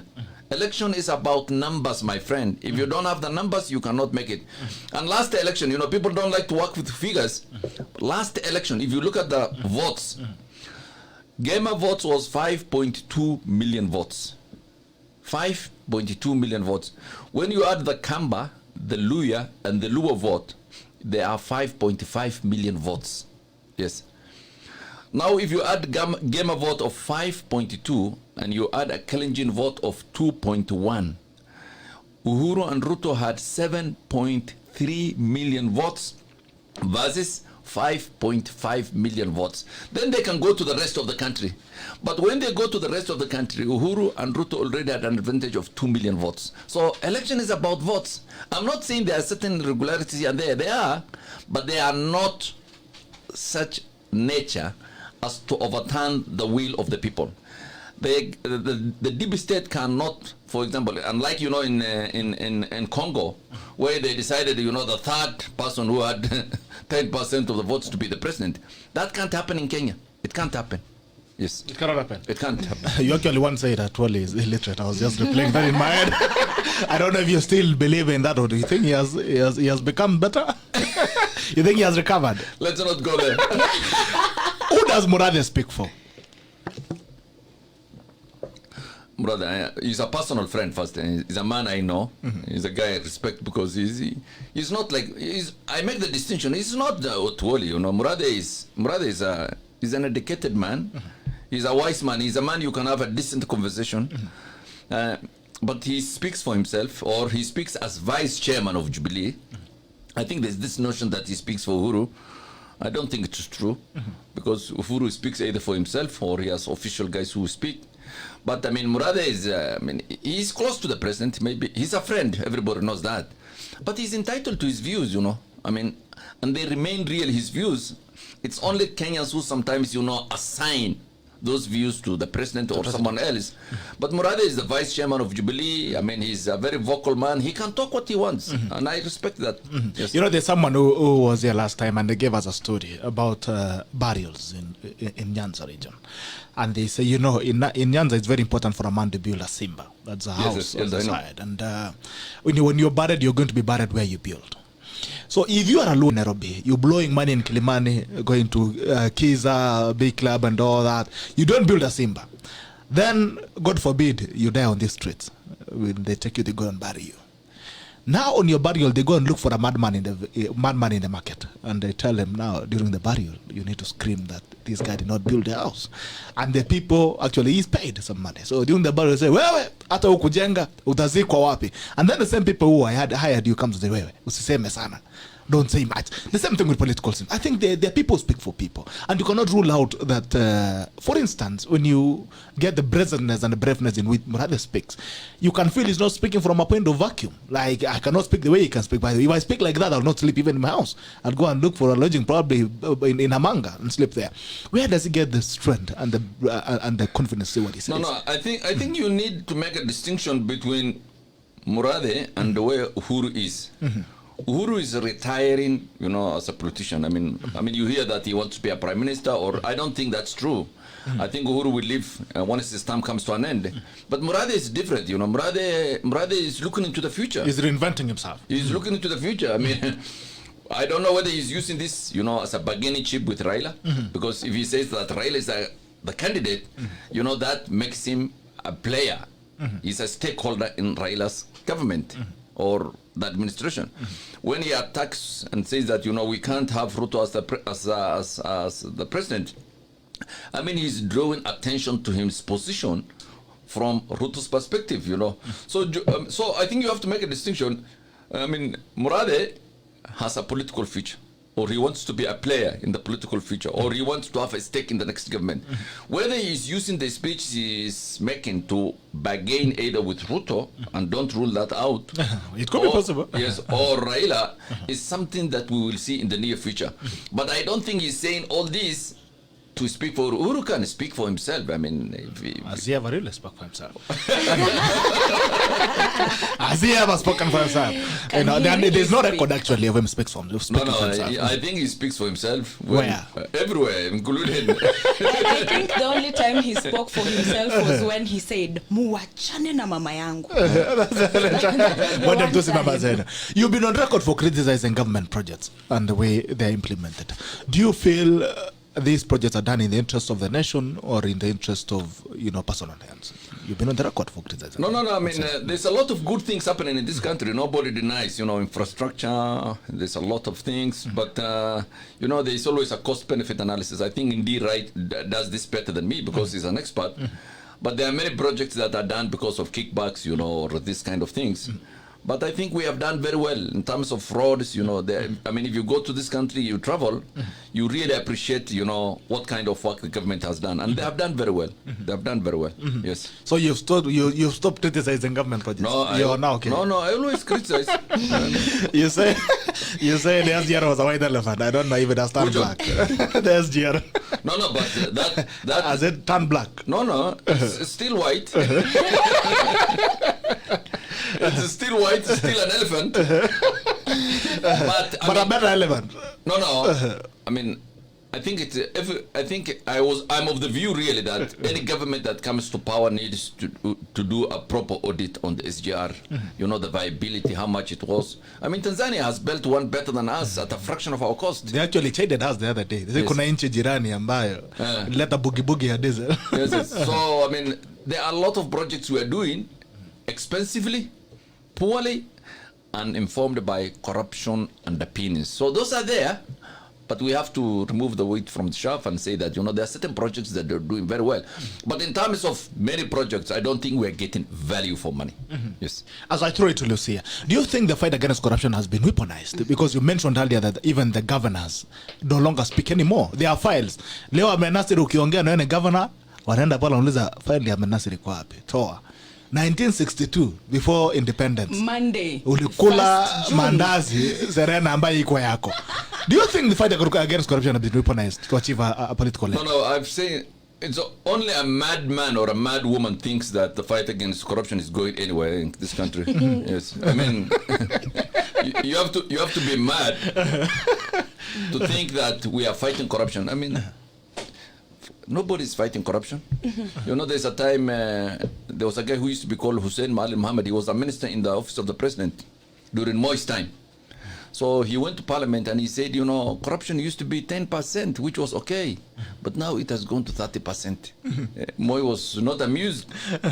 The next day he was transferred from OP. He was taken to he was made a minister for social service, those kind of things. So, I mean, now 30% is okay. Now probably it's 50%, you know. I mean, there are projects there, you know, projects are conceptualized, executed so that a kickback is given. Yeah. But nobody fights corruption. Don't be delusional. There is nobody fighting against corruption. The decision to charge someone for prosecution is made at a very high level, and it is, you know, predetermined that let us take X to court, let us take Y. Let us take. Have you seen this lately? You know, there's this agency that's recovering a lot of money from, you know, clerks' office messages. You will see that a clerk has built a house somewhere and he has 1.5 billion. You know, those are very powerful weapons under the government. The government can recover all the money people have stolen, because today, if you do an audit of cabinet ministers, the government has what every cabinet minister has, whether he bought a farm somewhere, whether he built a house in his rural, whether he built a house in Nairobi, whether he built cars, and how much is in a bank account. The government has all those details. And the only thing it needs to do is to say that, cabinet minister X, there is this money you have in this account, there is this house you built in Karen or in Mudaiga. It costs you about 600-700 million. Your salary is 800,000. Come and account. You know, they can't account. If you can't account it, the government takes it. That's the way to fight corruption. But they're not doing that. Instead, they're saying there's a clerk in the OP who has amassed so much wealth and his salary is 70,000. Let us take that from him. That they are doing well and they should be commended. But why is that not taken up? You know, to the real crooks. That is where, if you want to fight corruption, if you want to end corruption in the government, because that's where corruption is, 1 year you can recover about 2 to 3 trillion from these guys. Yes. Right, Lucia. I want to take it back to siasa. Electoral reforms. We saw Baba complaining, oh, you know, IEBC this, IEBC that. And now he's telling us we have to go to a referendum. And that referendum is going to be conducted by the same IEBC that he has been complaining about. Also, there's the issue of not having free and fair presidential elections. We don't hear about these things when it's an MCA, when it's an MP. And if they're there, then it's on a very small scale. It's never as big as the presidential election. Do you think it's time that we reformed IEBC? And if it's time that we reformed IEBC, what are some of the reforms that are necessary to be made before we go in the 2022 elections? You know, you're touching on very... You're not allowed to speak about that. No. I have no problem. You can't speak on anything. Don't be a straight shooter. I've been involved in presidential election petitions twice now. I acted for the president and the deputy in the last election. So I know, and I have very strong views about this. I'm not very popular with Raila and his people because there's a time I said that the only time Raila will say that an election is fair and free is when he wins it. And the test he uses for whether it is unfair or not free is when he loses it. But the election is about numbers. I tell guys, I really want to become president of Kenya. I have a lot of, I mean, I don't sleep because I want to be president, but I'm realistic about my chances. I mean, I know that maybe I don't have the money or I don't have, you know, the crowds, I don't have the tribe, I don't have this. You have to be calculating. I mean, Musalia knows he wants to be president. But I think he knows deep down that he can't be president unless he becomes a project. Yes. There are many leaders that have that, you know, rational inhibitions that they can't make. Raila doesn't have that inhibition. Raila thinks that he can't become a president. Yeah? And when he falls short, he doesn't blame either his numbers or his resources or his coalition. He blames the state, you know, the deep state. Yes. But I can tell you that election in Kenya is about numbers. If you don't have a coalition of tribes, you will not. For example, I mean, next year, one is, you know, we have, one is the election is announced, you know, like in June, July, August, September, October, we will know who are the main players. The moment IEBC releases the voter register, any sensible man will know who can win and who cannot win. If Ruto has the support of, for example, the Kalenjins, some Kikuyus, some Gema votes, some this, you can say that, you know, I mean, give him 70% of this, give him 30% of this, give him 90% of this. This is what he will get. But if Ahmednasir runs in 2022, they will say that, okay, give him 20% of this, 5% of this. This guy can't win. Election it's that easy. Yes. So it's your opinion that we have had a free and fair elections? It's just that one person has problems. No, it can't be. It can't be fair because one has billions and the other one has no money. That is only where the unfairness is. Yes, it's economically unfair. So we don't need to change anything in the IEBC. No. We can change it. It can always be improved. For example, last time when we brought this rule that the election result should be announced at the polling station. I mean, that has changed the politics of this country. Because, you know, previously you could carry this, the car when it's transporting the votes was waylaid. The forest. Or the box has fallen out. Now what you do is that, and I remember even although I later on tell guys that it was good, Jubilee didn't like that. They went up to the Court of Appeal. And the court said that, no, this is a good thing for the country. Let the election be declared in the county, at the polling station. So Kenya has X number of polling stations. If you have a good agents, when the polling station is declared in all those areas, it's put on the notice board, or it's announced. Your agent will have it. He will relate to your headquarters, so you will have real time the result even before IEBC declared. So that is a very good way to ensure that it is not rigged. When Maraga Court declared the election, it said that, you know, I mean, it was spurious in my view, not because I was involved with the case, but because of other issues. It was declared on issues that have no bearing, you know, the election, that, you know, there's a small signature that's missing, there's a dot that's missing here. Those things always happen. But we can improve. I'm not saying it cannot be improved. We can have, you know, we agree how the commissioners are elected. We agree how the secretariat works. Secretariat is very important. For example, there are many times the government infiltrates the secretariat. There's sometimes even, you know, the intelligence service has its own people there. I mean, but the intelligence they have people everywhere, even probably here. You will not be wrong, actually. Even probably here. So it happens there, but you know, you can't change the will of the people through rigging or deep state interference. No. It can never happen. It can't happen. Hakuna kitu kama hiyo. Hakuna kitu kama hiyo. You're very sure? Kabisa. I think Dr. Roslyn Akombe would strongly disagree with you, but that's a story They believe for there's a another system, day. but now she was the one who was counting the votes. So No. To give her credit, when she ran to America, she said there were certain irregularities here and there, but they did not affect the result of the elections. Yes. For in this country, if we make if we make a new register, we register the voters afresh, so that we know exact number.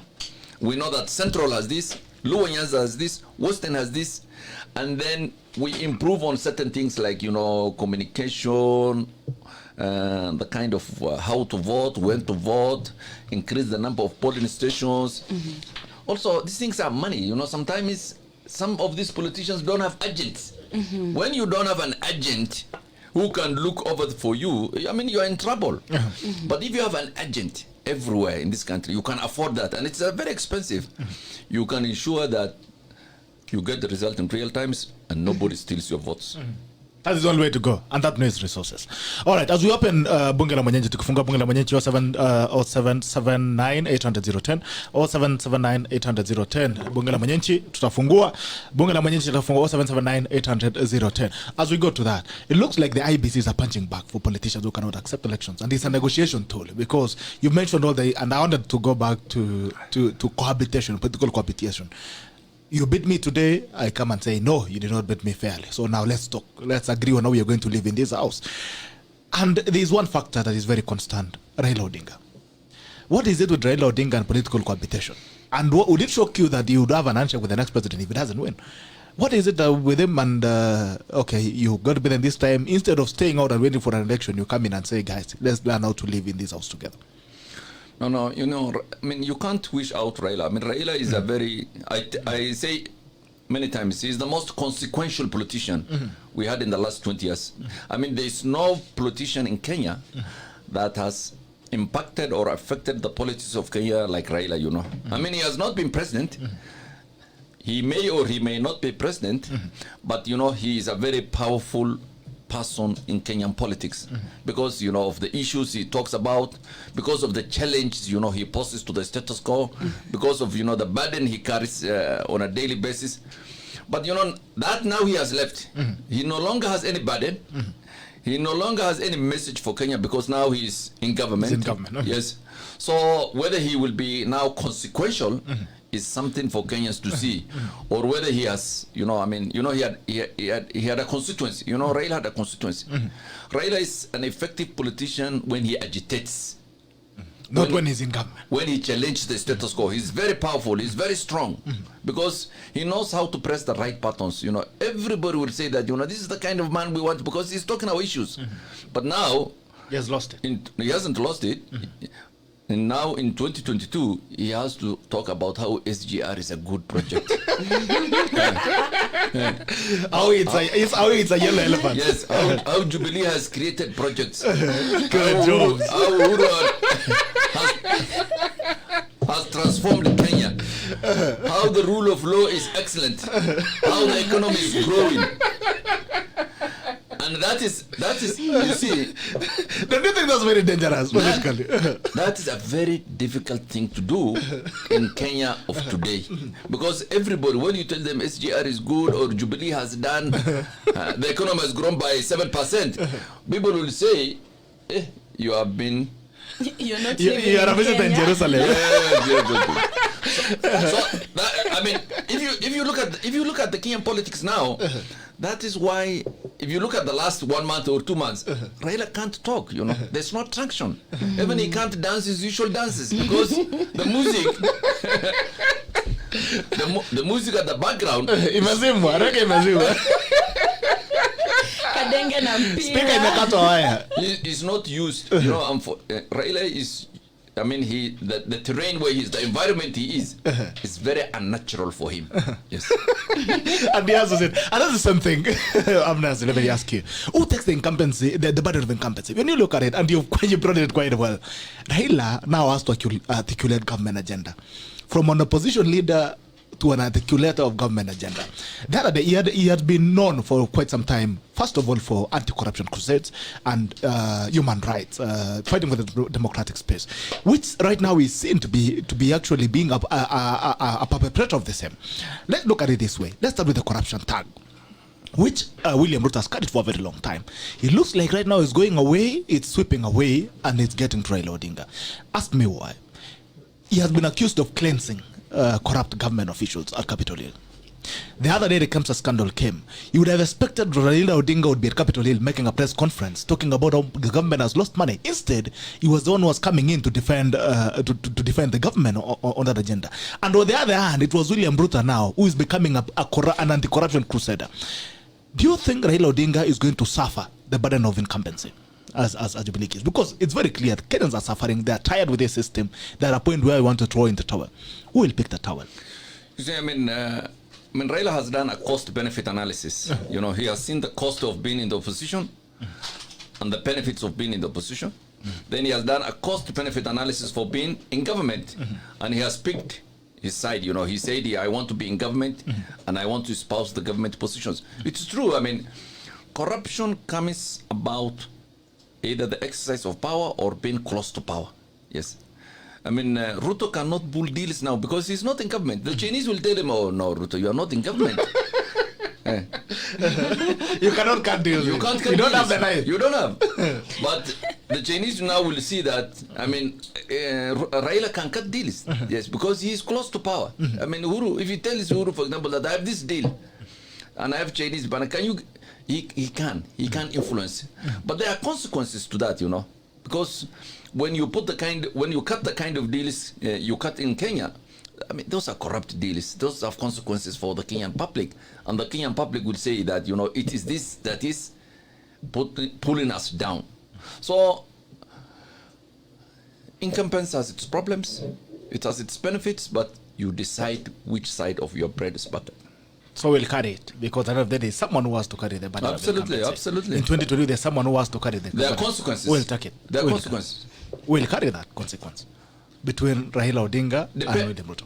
No, you know, there's a time I tweeted and I said, you know, the biggest worry Ruto has is for Uhuru to make up with him. Because the moment William comes back to Jubilee, he will be very unpopular. Everybody will leave him. You know, the Kenyan masses have now taken up Ruto because they see him as an underdog. They see him as a guy who's not in government. They can't blame him for the mistakes and the misdeeds of government. The moment you are in government, everybody will say that, oh, all our problems are because of you, and people will leave you. Yes. So in short, you are saying Raila Odinga will carry the incumbency if Ruto does not come back to government. Yes, or, I mean, there's also a third chance, you know, that Uhuru may get someone else, you know, who's not... It might also get an entanglement elsewhere. Raila, yes. There's that possibility. I think Kenyan politics is too fluid. Don't make up your mind on anything up to 6 months to elections. You will die. Yes. Now, there comes also your new... There seems to be an entanglement between you and William Ruto. Why the change of heart? No. First, we're neighbors. If you look, we live next, we're neighbors, you know. My house and his house, apart from, you know, where he lives in government, live along that, but his real house, we are neighbors. Yes. So, I mean, I know the family, we know one another.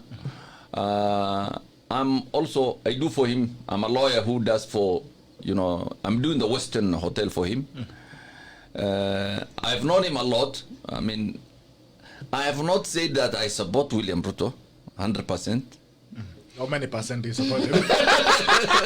Because when you say it's not 100%, it can be 99.9, which is still not 100%, but it is closely. Because you seem to be criticizing government quite often, criticizing the handshake, criticizing BBI, criticizing Raila Odinga, criticizing but what's wrong with that? Uhuru Kenyatta. I'm just saying, and you seem to be warming up for William. No, listen to me. When you criticize government, it doesn't mean you are for William Ruto. Those are two different issues. There is a time we will make up that decision and it will come and I will tell Kenyans, I mean, I've looked at everybody, I'm supporting William Ruto. I have no problem with that, by the way. And I will do if I decide to do it. But now, it's time to talk about those guys who hold power. There's nothing to criticize William Ruto about. He doesn't hold powers. There's nothing, you know, he makes any... Are you sure there's What are you nothing saying? to criticize him about? Because I strongly disagree. There's a lot to criticize him about. No, Let's okay. start with YK92. Yes, those you can do. I have no problem. Those historical issues you can, And everybody can create their own space. yes. But you see, there's history and there's the present. We are now more concerned about the present and the future. So the right time when it comes, people will criticize him.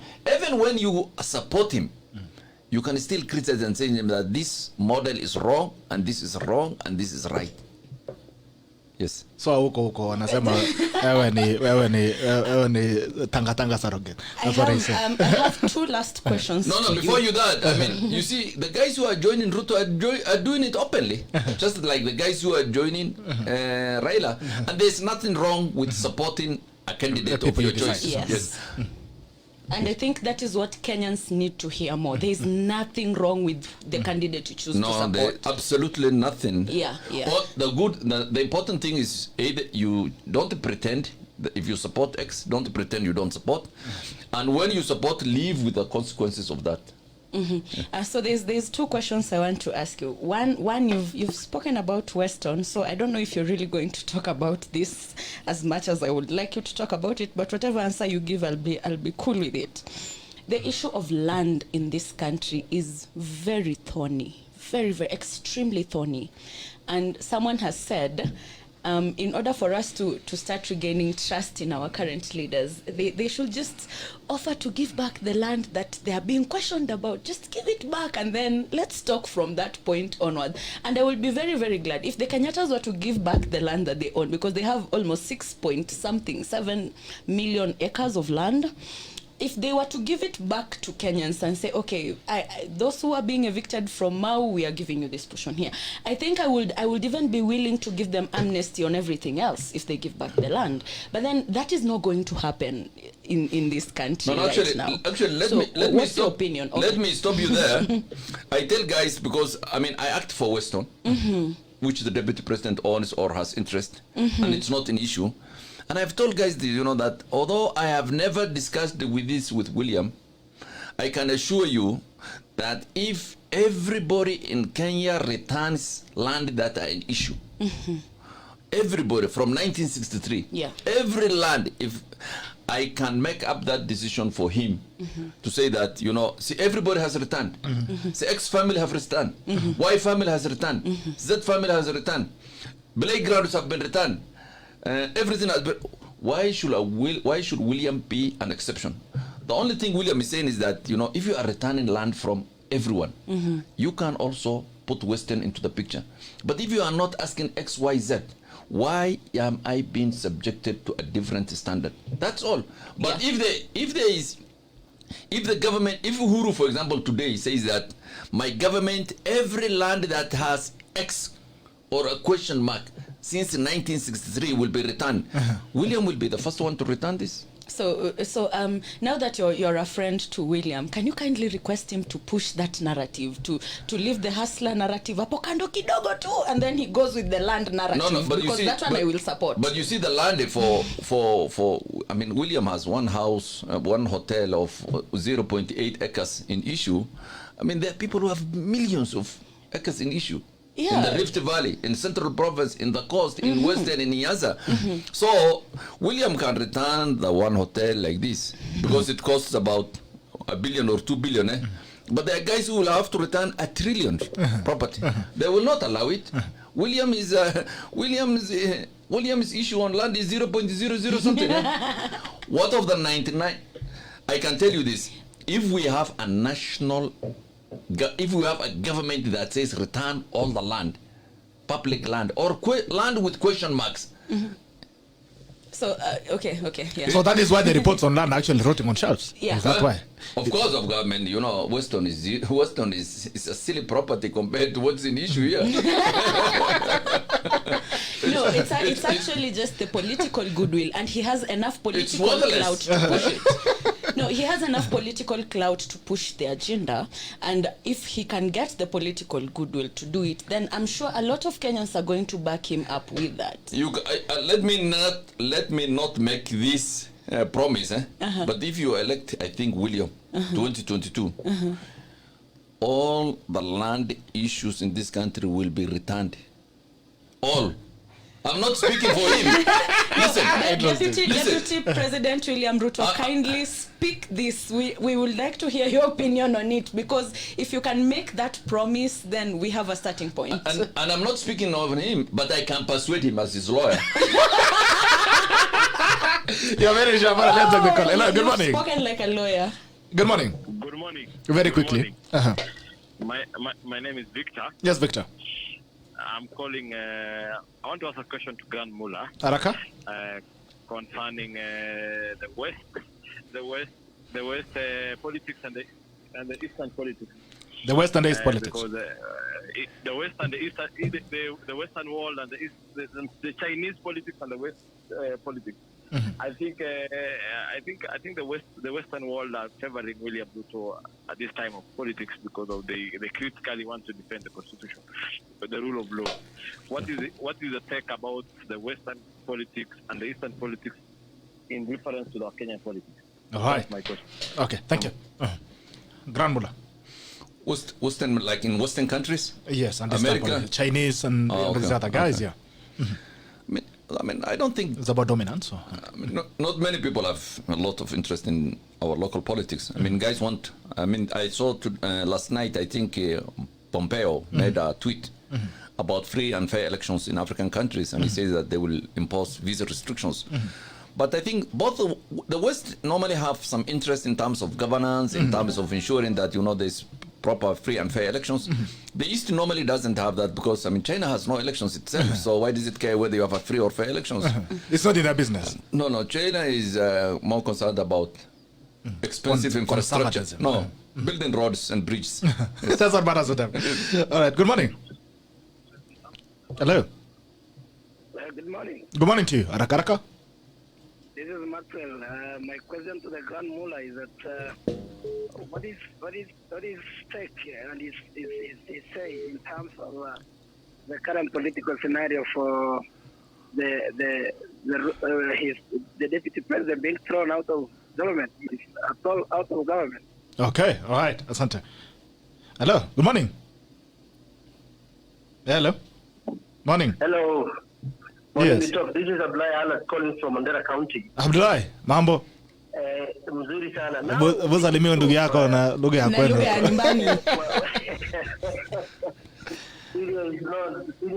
Mandera now is a national figure. This one bwana. Shamila ni mtumwa. I'm coming. So, yes. You need to make him governor. Kuna nyama na ngamia. Tuambie Daddy Abdullahi. This issue that has happened, as the Grand Mullah said, the issue of land or the Kenyan government system. If it is returning land, then we should start from 1964-63. Now, the issue of yesterday in Kisii symbolizes how ruthless Kenyan system is that Ruto helped to build. When they passed the Security Amendment Bill, 2014. many of Kenya, yes, 2014, many of us, including senior council, were saying that this is not good for this country. Now, this is happening. Now, what does this tell about Uhuru as a president? It means that Uhuru was not a person who was principled in the sense that if he allowed Ruto to be with him from 2013 to 2017, and Ruto was doing all manner of things in this country, then it means part of the illegality Ruto was committing allegedly, Uhuru was part of it. Now, if Kenyans tell us that Uhuru is a thief, how much of the resources did he steal, and how much was the presidency has stolen? Okay. So the issue of land is very emotive, and what we need to do in the country is stop this mob justice. But Ruto must also take heed from what Oginga Odinga did in 1966. If he wants to fight outside the system, many Kenyans are for the idea that we are tired of Raila, Moi, and Uhuru. So you want William Ruto to resign? when I want him to be when I want him to be bold enough to say if he cannot do anything from the system, then he needs to be out of the system. There are 50 million Kenyans. There are 50 million Kenyans. All right. Asante Abdullahi. Thank you. Hello. Good morning. Hi, Gerald. Yes, sir. How are you? I'm saying you're calling all the way from Maryland. This is Emmanuel calling from Maryland. Okay. How is Maryland, sir?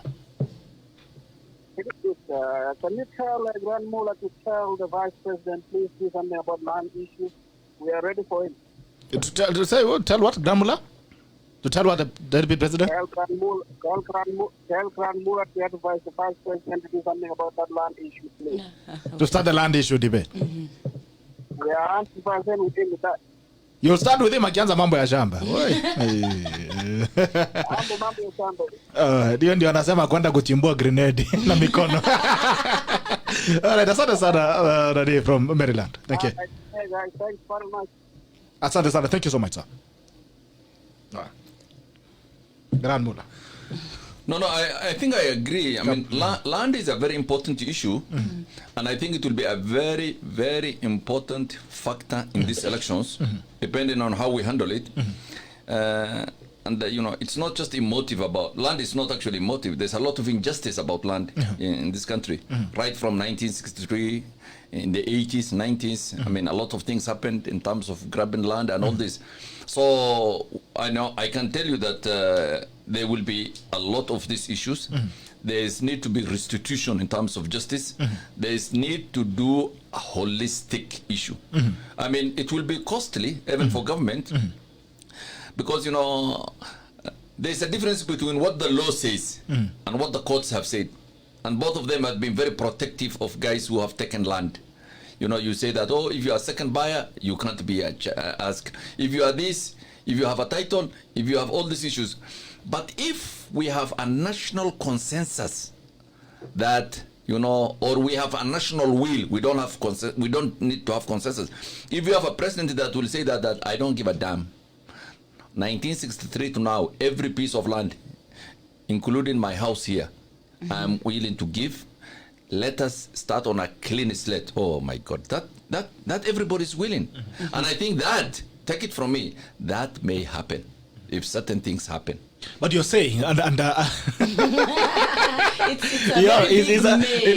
guy is very good at throwing hints that he does not want really to throw properly. The thing is, you mentioned William Ruto, first of all. As a man, you feel, you know, from your, I don't know, for whatever reasons, you feel that he's a person who will come and start the land discussion, right? And you've also said the country will change if someone comes up with that discussion. Let's talk about land and injustices. When you talk about a title deed and you talk about private property from what? Because African communities were properties were communally owned. There were no title deeds. You could say we are Maasais or we are Somalis, Kenyan Somalis, and this is our territory. We are Luyas, and this is our territory. There was no title deed to property. When you talk about private property, at what point did private start being private? If you have a title deed for 1,000 acres of land, where did you buy it from? Should we start those conversations? And the thing is, as you talk about someone who will come into power to bring in those questions, and the same people who hold these properties are the same people that are seen to give power. Do you think they'll give these people power? Let's be honest. You see, I mean, power will be given by the people of Kenya. It's not, for example, it's not X that will decide our. You know, I want to debunk that. People talk about deep state or this. Nobody can make you the president of Kenya or Ahmednasir the president. It's the people that will make power, that will give you power. And I don't speak for anybody, but the way I can see, land will become a very important, probably the next wheelbarrow. Land will become the next wheelbarrow. Yes. But there is need to talk from land, and we need, you know, I mean, let's not target, for example, X or Y, who has grabbed 1/2 acre in Turkana, and when we say that, the guys who have that is not fixing land issue. Yes, that will not fix. We need to fix land issue, you know, from a conceptual point of view, from, you know, doctrinally. We make big decision, not a small decision that touches on 1 acre or 1/2 acre somewhere. But if we say, for example, that, you know, all these properties used to belong to the government of Kenya. For example, when in the 80s and 90s, the World Bank brought a very stupid idea that the Kenyan government should not own land, and it should divest from land and sell. And, you know, Kaleleshwa and so many areas used to be houses for civil servants. So Moy brought an idea and said that, you know, okay, World Bank is existing, let us sell it. Then they sold to themselves. Yeah. They sold to themselves. Yes, yes. They actually sold they took to themselves. Yes, yes, they took it. So government lost a lot of land, and that happened everywhere. That's why, for example, when you are now someone in Ministry of Agriculture, you are transferred to Nairobi. Where do you stay? You can't afford anywhere. You have to go somewhere, or you have to make some money on the side so that you can stay in. You can afford rent. Yeah, rent. Yes. So we need to make big decisions on land, not small decisions that say that, you know, Western Hotel or Ahmednasir has a half acre in Mandera, then he has grabbed land. No, look at the bigger picture. If we make a decision on the bigger picture and Kenyans support it, then it will be something great. So you feel we need to go back to the big crooks before we start with the other small fish? Absolutely. But the people you are counting on are the owners of those, the same guys. You are counting on to do that. You know, it's quite interesting. So you are telling the wolves now we need to live with the sheep and give them justice. No, it is the Kenyan people to decide what they want and to force leaders to implement what they want. This idea of always complaining does not help people. Yes. Yeah. But then also our leaders have become complainers. You see senators and MPs complaining on Twitter like us activists, and yet they're the policy makers, they're the legislators. So it makes you wonder, if you're now here on Twitter doing activism, then who actually are you lecturing on Twitter? Because they should be lecturing themselves.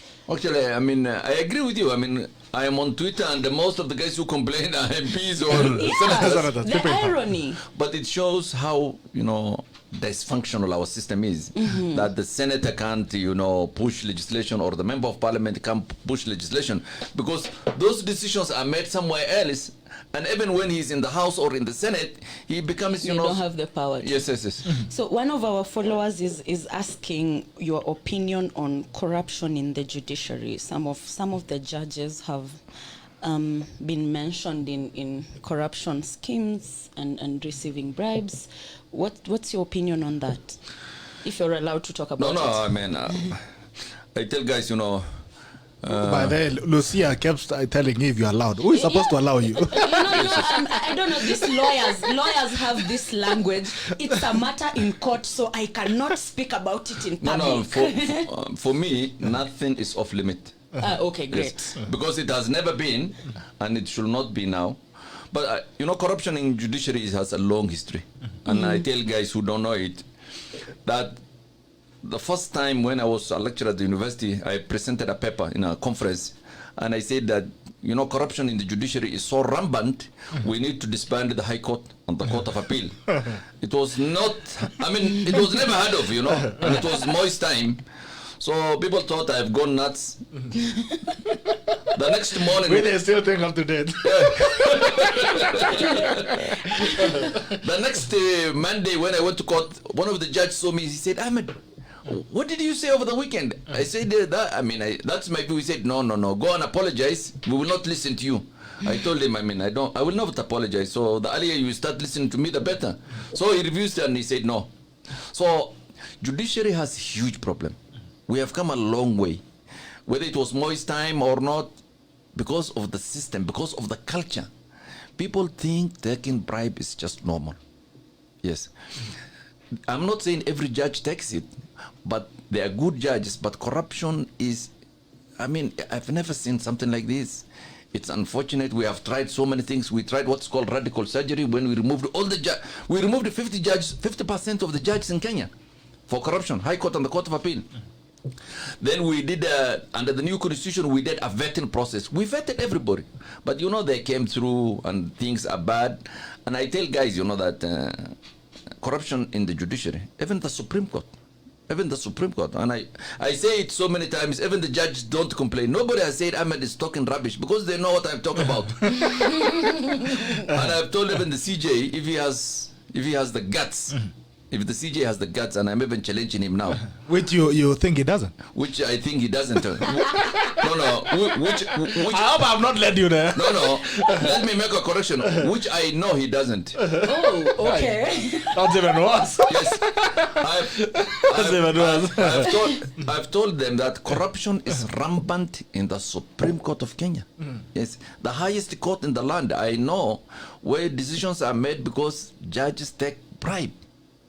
The lower courts is the same. If you go to the magistrates, the high court, there are some judges who take, there are some excellent judges in the high court.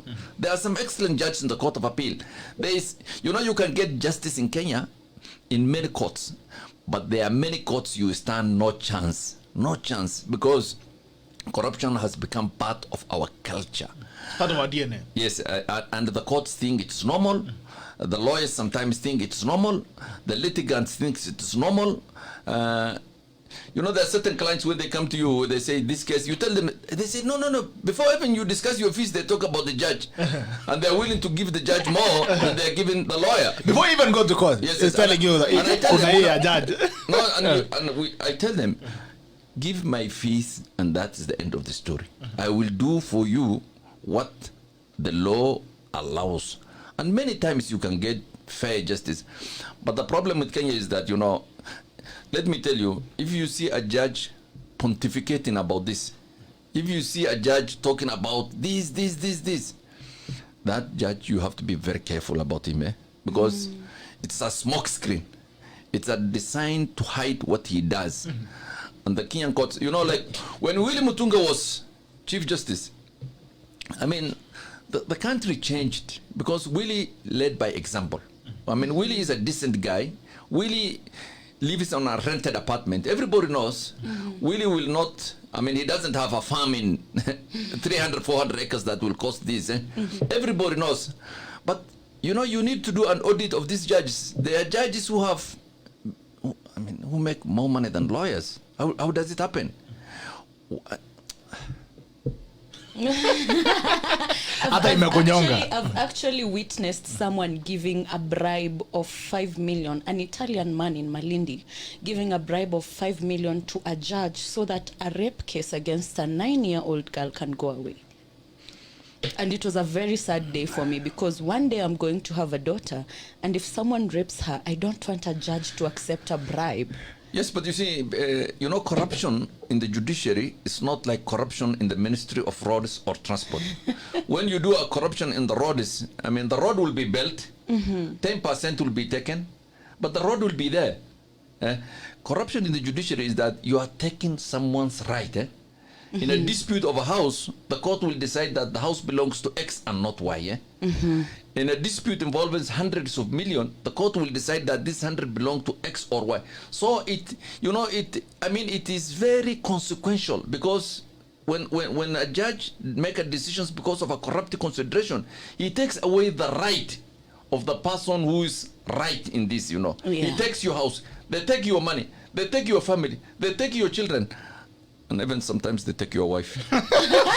Which is worse. Which is... Ouch. Well, these guys have no morality. No. They don't care. No, but you see, the, corruption in the judiciary is, the worst kind of it. Because it's not like, someone paying some small money so that you can allow him to build a house next to the road or something like that. Corruption in the judiciary is huge. It gives no benefit. It impoverishes people, It destroys people. It destroys families. It destroys businesses. It dehumanizes people. Yes. Let's talk about the contest that you mentioned about the wheelbarrow. You've said land will be the new wheelbarrow. And the thing is, there seems to be something that government is scared of. The other day, NCIC said they were going to ban the Asla versus Dynasty narrative. It looks like they are fearing an uprising from the poor against. Would you think there is a disparity? Because for me, by the way, the issue of tribalism, I never believe in it. I believe there are only two tribes in this country, the poor and the rich. Cut and short. Do you think the government is scared of a point where the people would rise to demand their space? I think I will attribute, David Indi put it very well. It wasn't David Indi, I think it was John Gidonko. He says, he says Ruto has a lot of weaknesses, but give him credit. He has changed the narrative of this discourse. He's saying, he's for the first time, he may not be a poor, of course he's not a poor man. Of course, it doesn't carry the burdens of the poor people, but for whatever his political motive is, he has changed the narrative of discourse. He's saying that, the poor people must be heard. The rich people have been lording over this. It's always, we have been campaigning on politics, this, constitutional reform, but now we have come very close to the bone. We are saying that, these poor people, why is the situation not improving since independence of 50 or 60 years ago? And that's very powerful, when the watchman at home, questions why he's always a watchman, and his things are not improving and his kids are the same. When the driver realizes that, his life is not improving, he now needs to look at why is this thing happening? And the answer is someone is eating his share unlawfully. So you think those are narratives? It's time we start having these narratives. Absolutely, why not? It's long overdue. This thing of changing the constitution, they are there, but I think when we put the bread, butter and tea on the table and say that why is bread this expensive, and why why do many people don't know the price of bread and others know it? Those are the issues of concentration in this country. Yes. Let me ask you. The other week on Sunday, Raila Odinga spoke on a podium in Kongware, and he said that BBI report is coming in a week. The following day, Steros follows and says they are not ready to give out a report. In fact, they deny that they are saying the report is not ready. Who is playing in this ping pong of BBI and whatever nonsense? What's going on?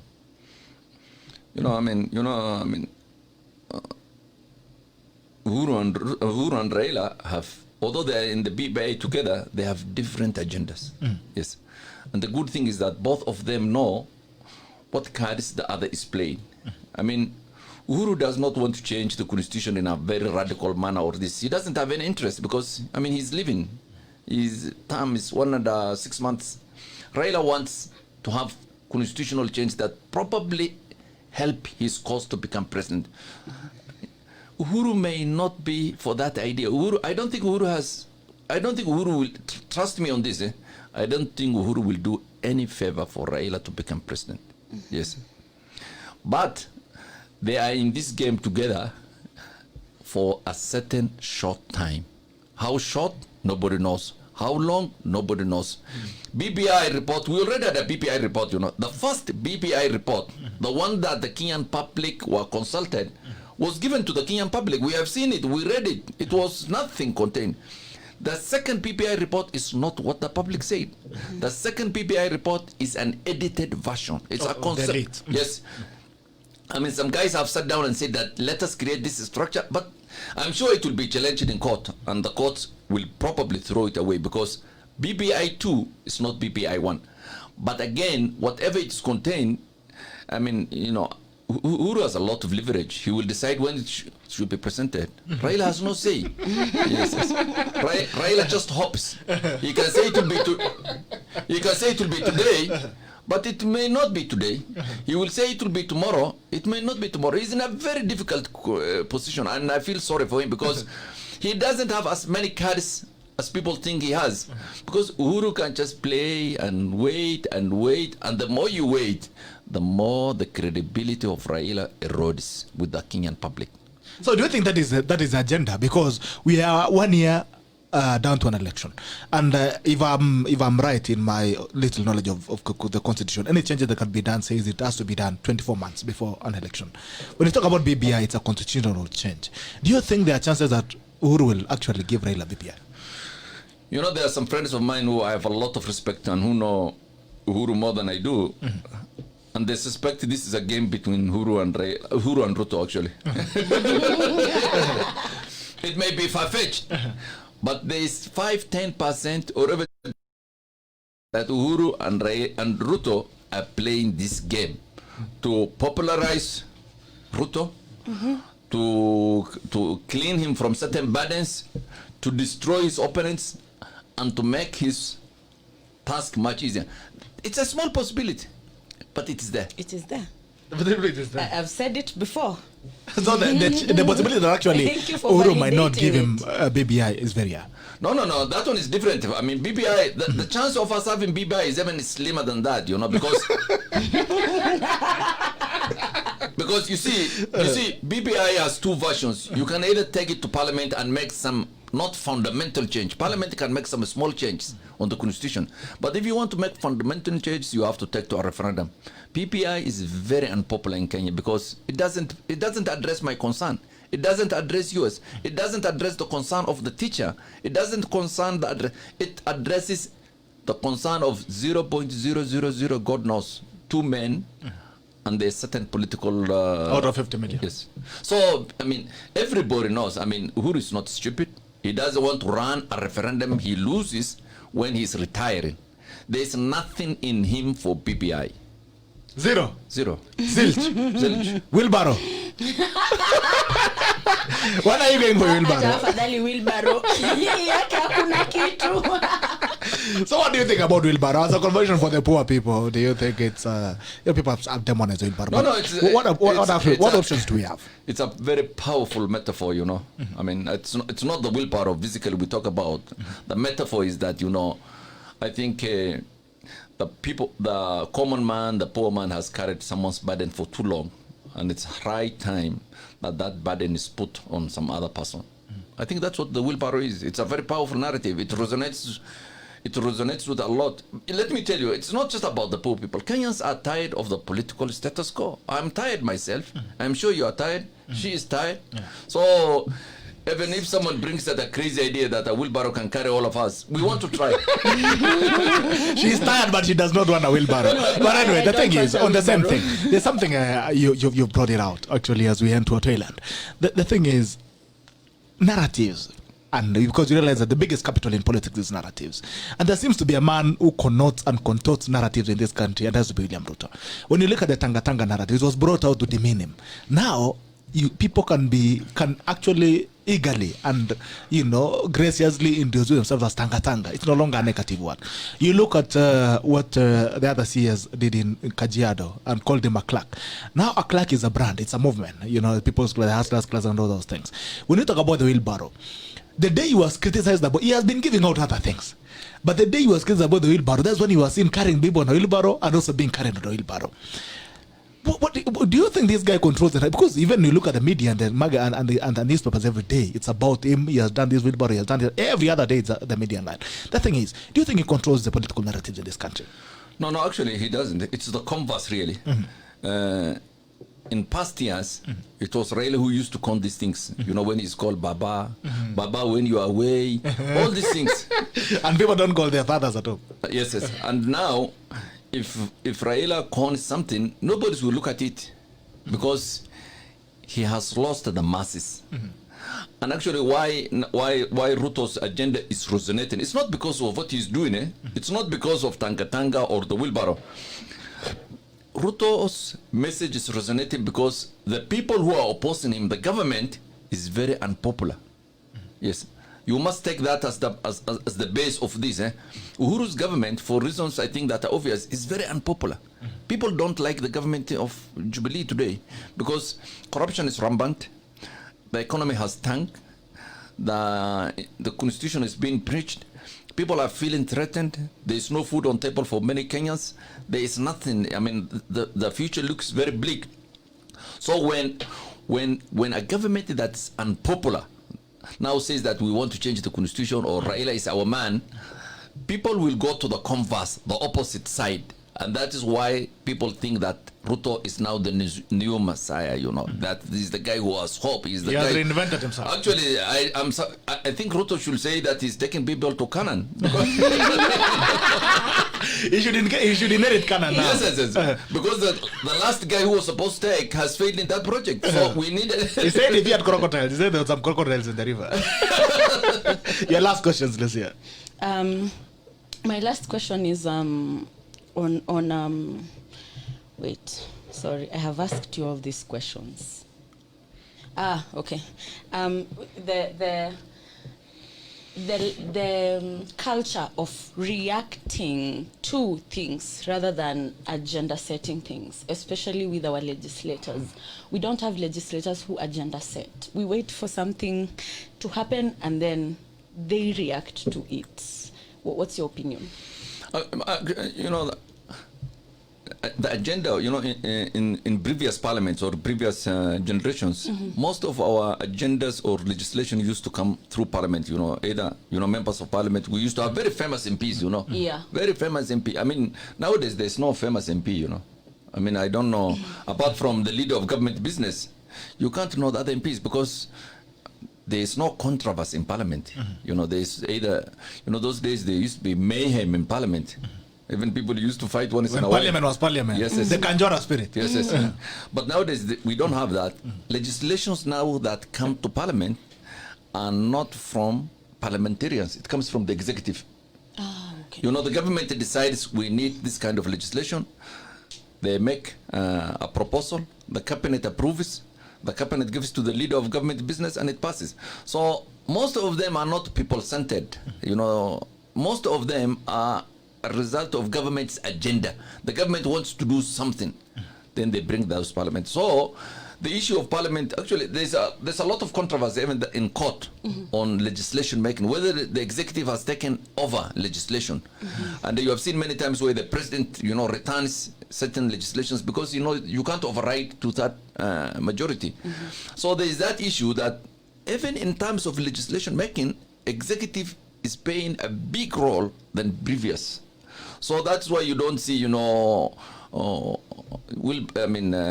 legislations that address, like wheelbarrow issues or this kind of issues. So that's a big problem also. Yeah, because in my opinion, if we really wanted to empower the youth, then, and we say we have the numbers, it will be prudent for us to take a policy, a bill to parliament that Absolutely. then makes the business environment a bit conducive, because as is, it's very punitive, and we don't see that happening. And I understand this is a campaign tool, so it has to appeal to the hearts of the people, it has to make them feel good. But then the long-term solution to the problem is not being done. And it just concludes that the interests of the people are not at their hearts. Nobody has the, Do Kenyans really care about policy? Who? Kenyans. No,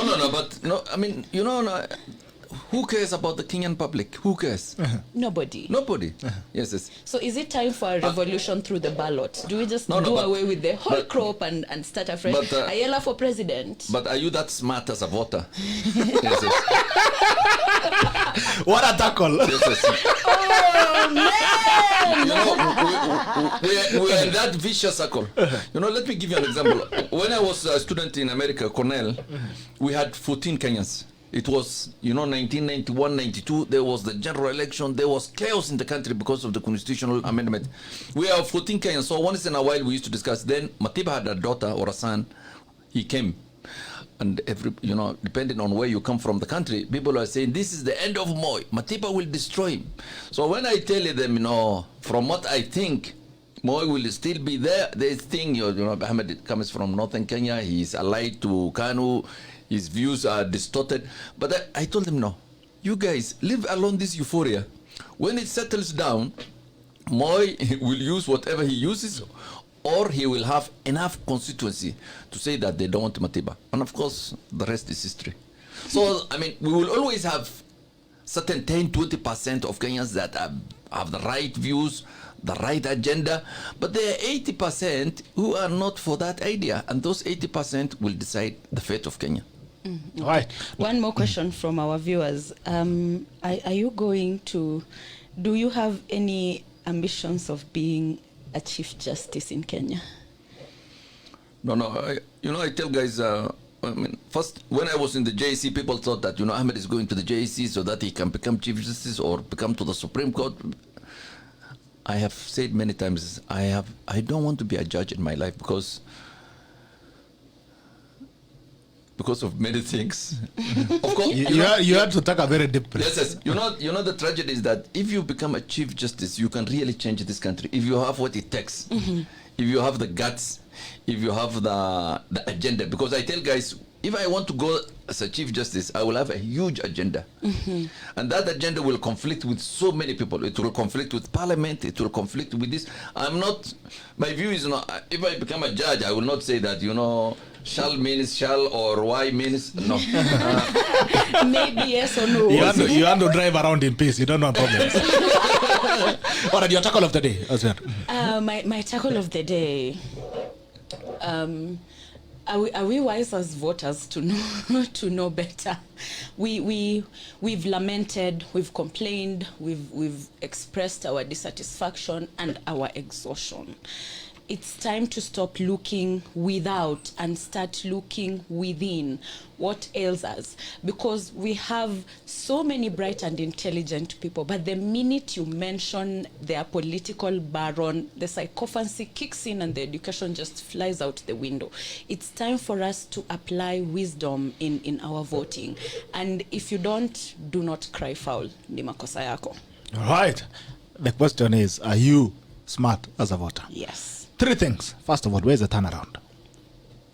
In terms of This country, where do we turn it around? no, Where's the turnaround? you know, she says the political baron. It's not. If it was a baron, you know, they will have defied him. It's a god, you know.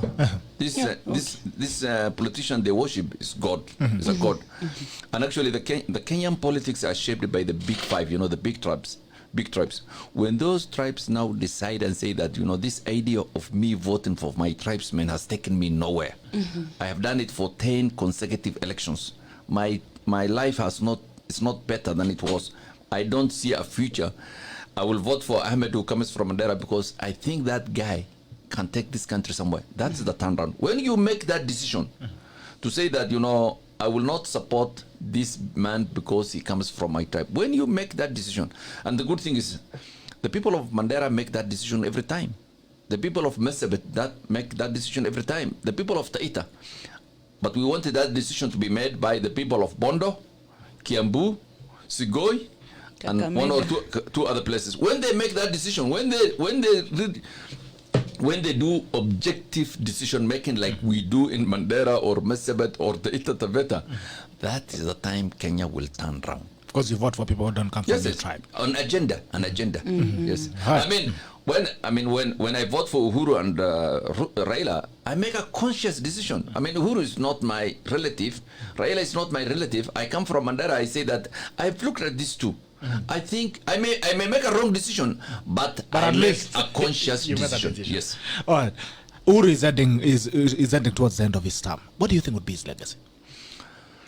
Uhuru, you know, I mean, he could have done better, and I've told guys that many times. I mean, but I want his legacy not to be about roads, you know.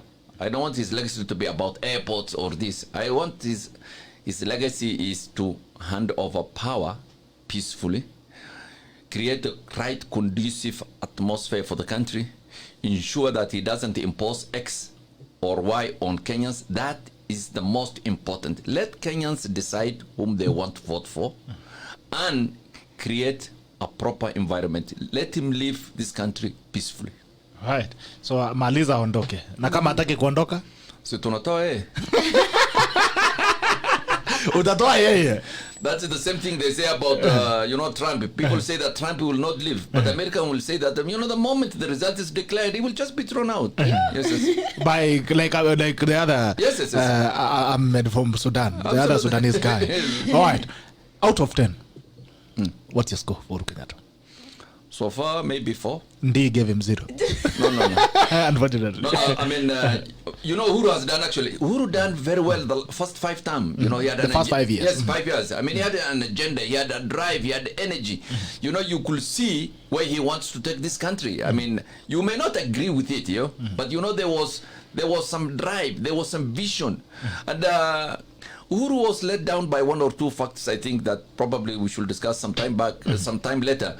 But Uhuru, you know, did very well. In his first term. So that is where your 4 score lies. Yes. But even this one, he still has 1.5 years. I may give him up to 6.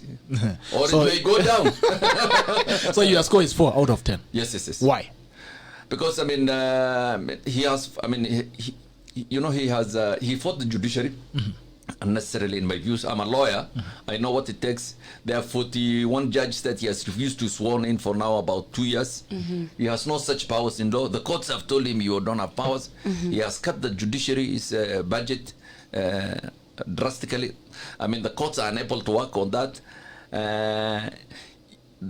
He has created tension, unnecessary tension. I mean, I'm not saying that he should love his deputy president, but there's some civility on how to work with your deputy. You may not like or love, but there is some common decency, Parliament is not efficient. I mean, the government disregards the law. There's a lot of things, that totally unnecessary, There's nothing in this for him. I don't know why he does it.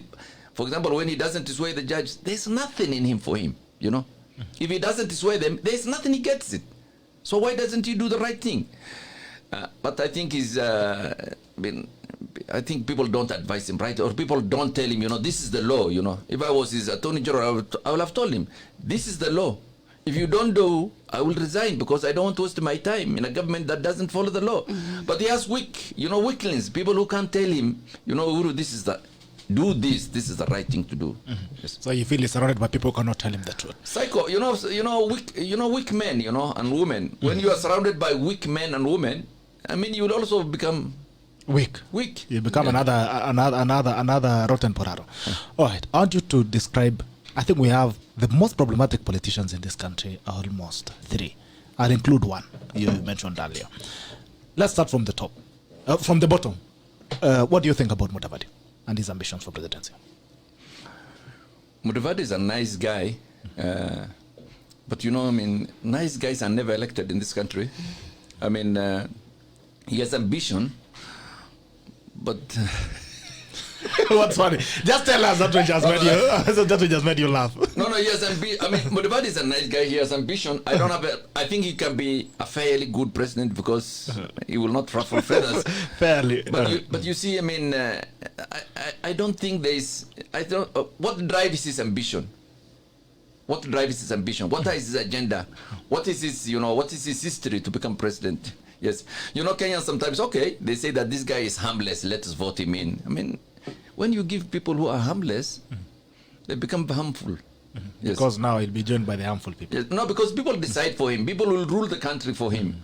So, for me, I want strong leaders. I want someone who takes things because of his efforts, not because, he becomes a project or because X and Y impose him on people. That's what you think about Mudavadi? Yes. What do you think about Raila Odinga? Raila is a strong man. Raila is a brave man. That's why nobody wants him to become president. But I tell guys, I formed my view about Raila in 1992, and I have not changed my mind. Which is because you formed it. What's that view? Which is, he's not the right person to rule Kenya. He's not the right person to rule Kenya. Do you think he's ever going to rule it? I don't know. It's fate. It's not. It's God who decides those kind of things. But he's not the right person. That's what you feel. For me as a voter. For Ahmednasir. Yes. I mean, I have never voted for him. I will not vote for him. He espouses populist views that he doesn't believe in. Yes, take that to the bank. Raila will make you hear what you want to hear when he doesn't believe it. He's a thespian. All right, William Ruto. What do you think about William Ruto? William is a strong man also, just like Raila. He has a lot of weaknesses like Raila. He has but he has ambition. He has a drive. Whether he becomes Raila or not, we will see. Okay. Yes. Uhuru Kenyatta? Uhuru Kenyatta, he's in his sunset. He's living the scene. He's a nice guy, by the way. I mean, from what I know him from, he's cool. I've interacted kidogo with both him and William. I mean, they're two different personalities. But Uhuru is, for me, the tragedy about Uhuru is lost opportunity. He could have done much more. When you have power, you can do a lot for the people. You can change their lives. You can change your country. You can make your country prosper. That, for me, is a lost opportunity. Uhuru has not done what he could have done. But maybe, I think I'm blaming him unfairly because maybe he was not capable of doing it in the first place. From the word go. Yes. But when you have powers, when you become president of a country, you don't have to say Singapore do this, they do this. You can do those things yourself. But he refused or elected not to do. All right. So he has chosen to give us the narratives of the tigers and not implemented down. No. It's unfortunate. Your tackle of the day. Your tackle of the day ni kugonga mahali nafaa igongwe. No, I think I will not tackle anybody because I've not played rugby when I was a student. But the people who are letting down Kenyans, it's not the politicians, it's the voter. these people who worship their tribal gods and then blame everybody else the next 5 years. Yeah. Let us open our eyes. If we think Ruto is a bad leader, let us say Ruto is a bad leader. If we say Raila is a bad leader, let us say it. But until we worship them, then when we have this false image about them. They don't say that I'm like this. Raila will not say I'm good. It is us who make Raila the image we want. When he's in power and he does what he is, then you say, oh, he has changed. Politicians never change. Politicians never change. It is us who create a false illusion about what they really are. We buy the PR. Yes. All right. Thank you so much, sir, for joining us for today's talk. It was a pleasure. And it was a great week to end the week. We went in a bank. And we hope you're going to join us as we open this new space. Anytime. It's a good, I see this good lady sometimes on video talking about the constitution. And I've seen many of your videos. I've seen your establishment. Yeah. I tell Kenyans to listen to you because, this is the, it is bodies like this who set the agenda, who talk about what's right for Kenya. And, because you don't have an agenda of making a lot of course you will need to make money at the end of the day. I wish I could. In fact, that 700,000 you are going to get from the courts, I wish I could make that. You can empower us with it. You can decide to do that with it. But anyway, I hope we are going to roll out the new setup the very next week. So I hope you'll make time again within a month to come in. We have these conversations better and we build a better world. At the end of the day, it's about a conversation at a time. Absolutely. One conversation after another, and we make this country a better place. We still appreciate your support. Thank you. Tafadhali endelea kutusukuma, tusaidiane na tuendeze hii Kenya. All right, the Dakilas who have been watching us, thank you so much for joining us again for this for Friday. The senior council Ahmednasir has really tackled us today. But anyway, we hope you're going to have him again another day to still have these discussions. But until then, thank you so much for tuning in. We want to wish you a very great weekend. Enjoy your weekend. Kesho labda tunaweza rudi na mambo mazuri. Tuendelee kuombeana. Have a blessed weekend and enjoy what God can give you today. Tunawatakia mema, salimiana, kaa vizuri, lakini unajua walifungua bar, you are a member of another bar. Now there's the other bar that Uhuru opened. So we hope these guys are not going to spend a lot of time as members of that bar. Until then, the tackle ends now. Bye-bye and see you on Monday. Bye-bye. Bye.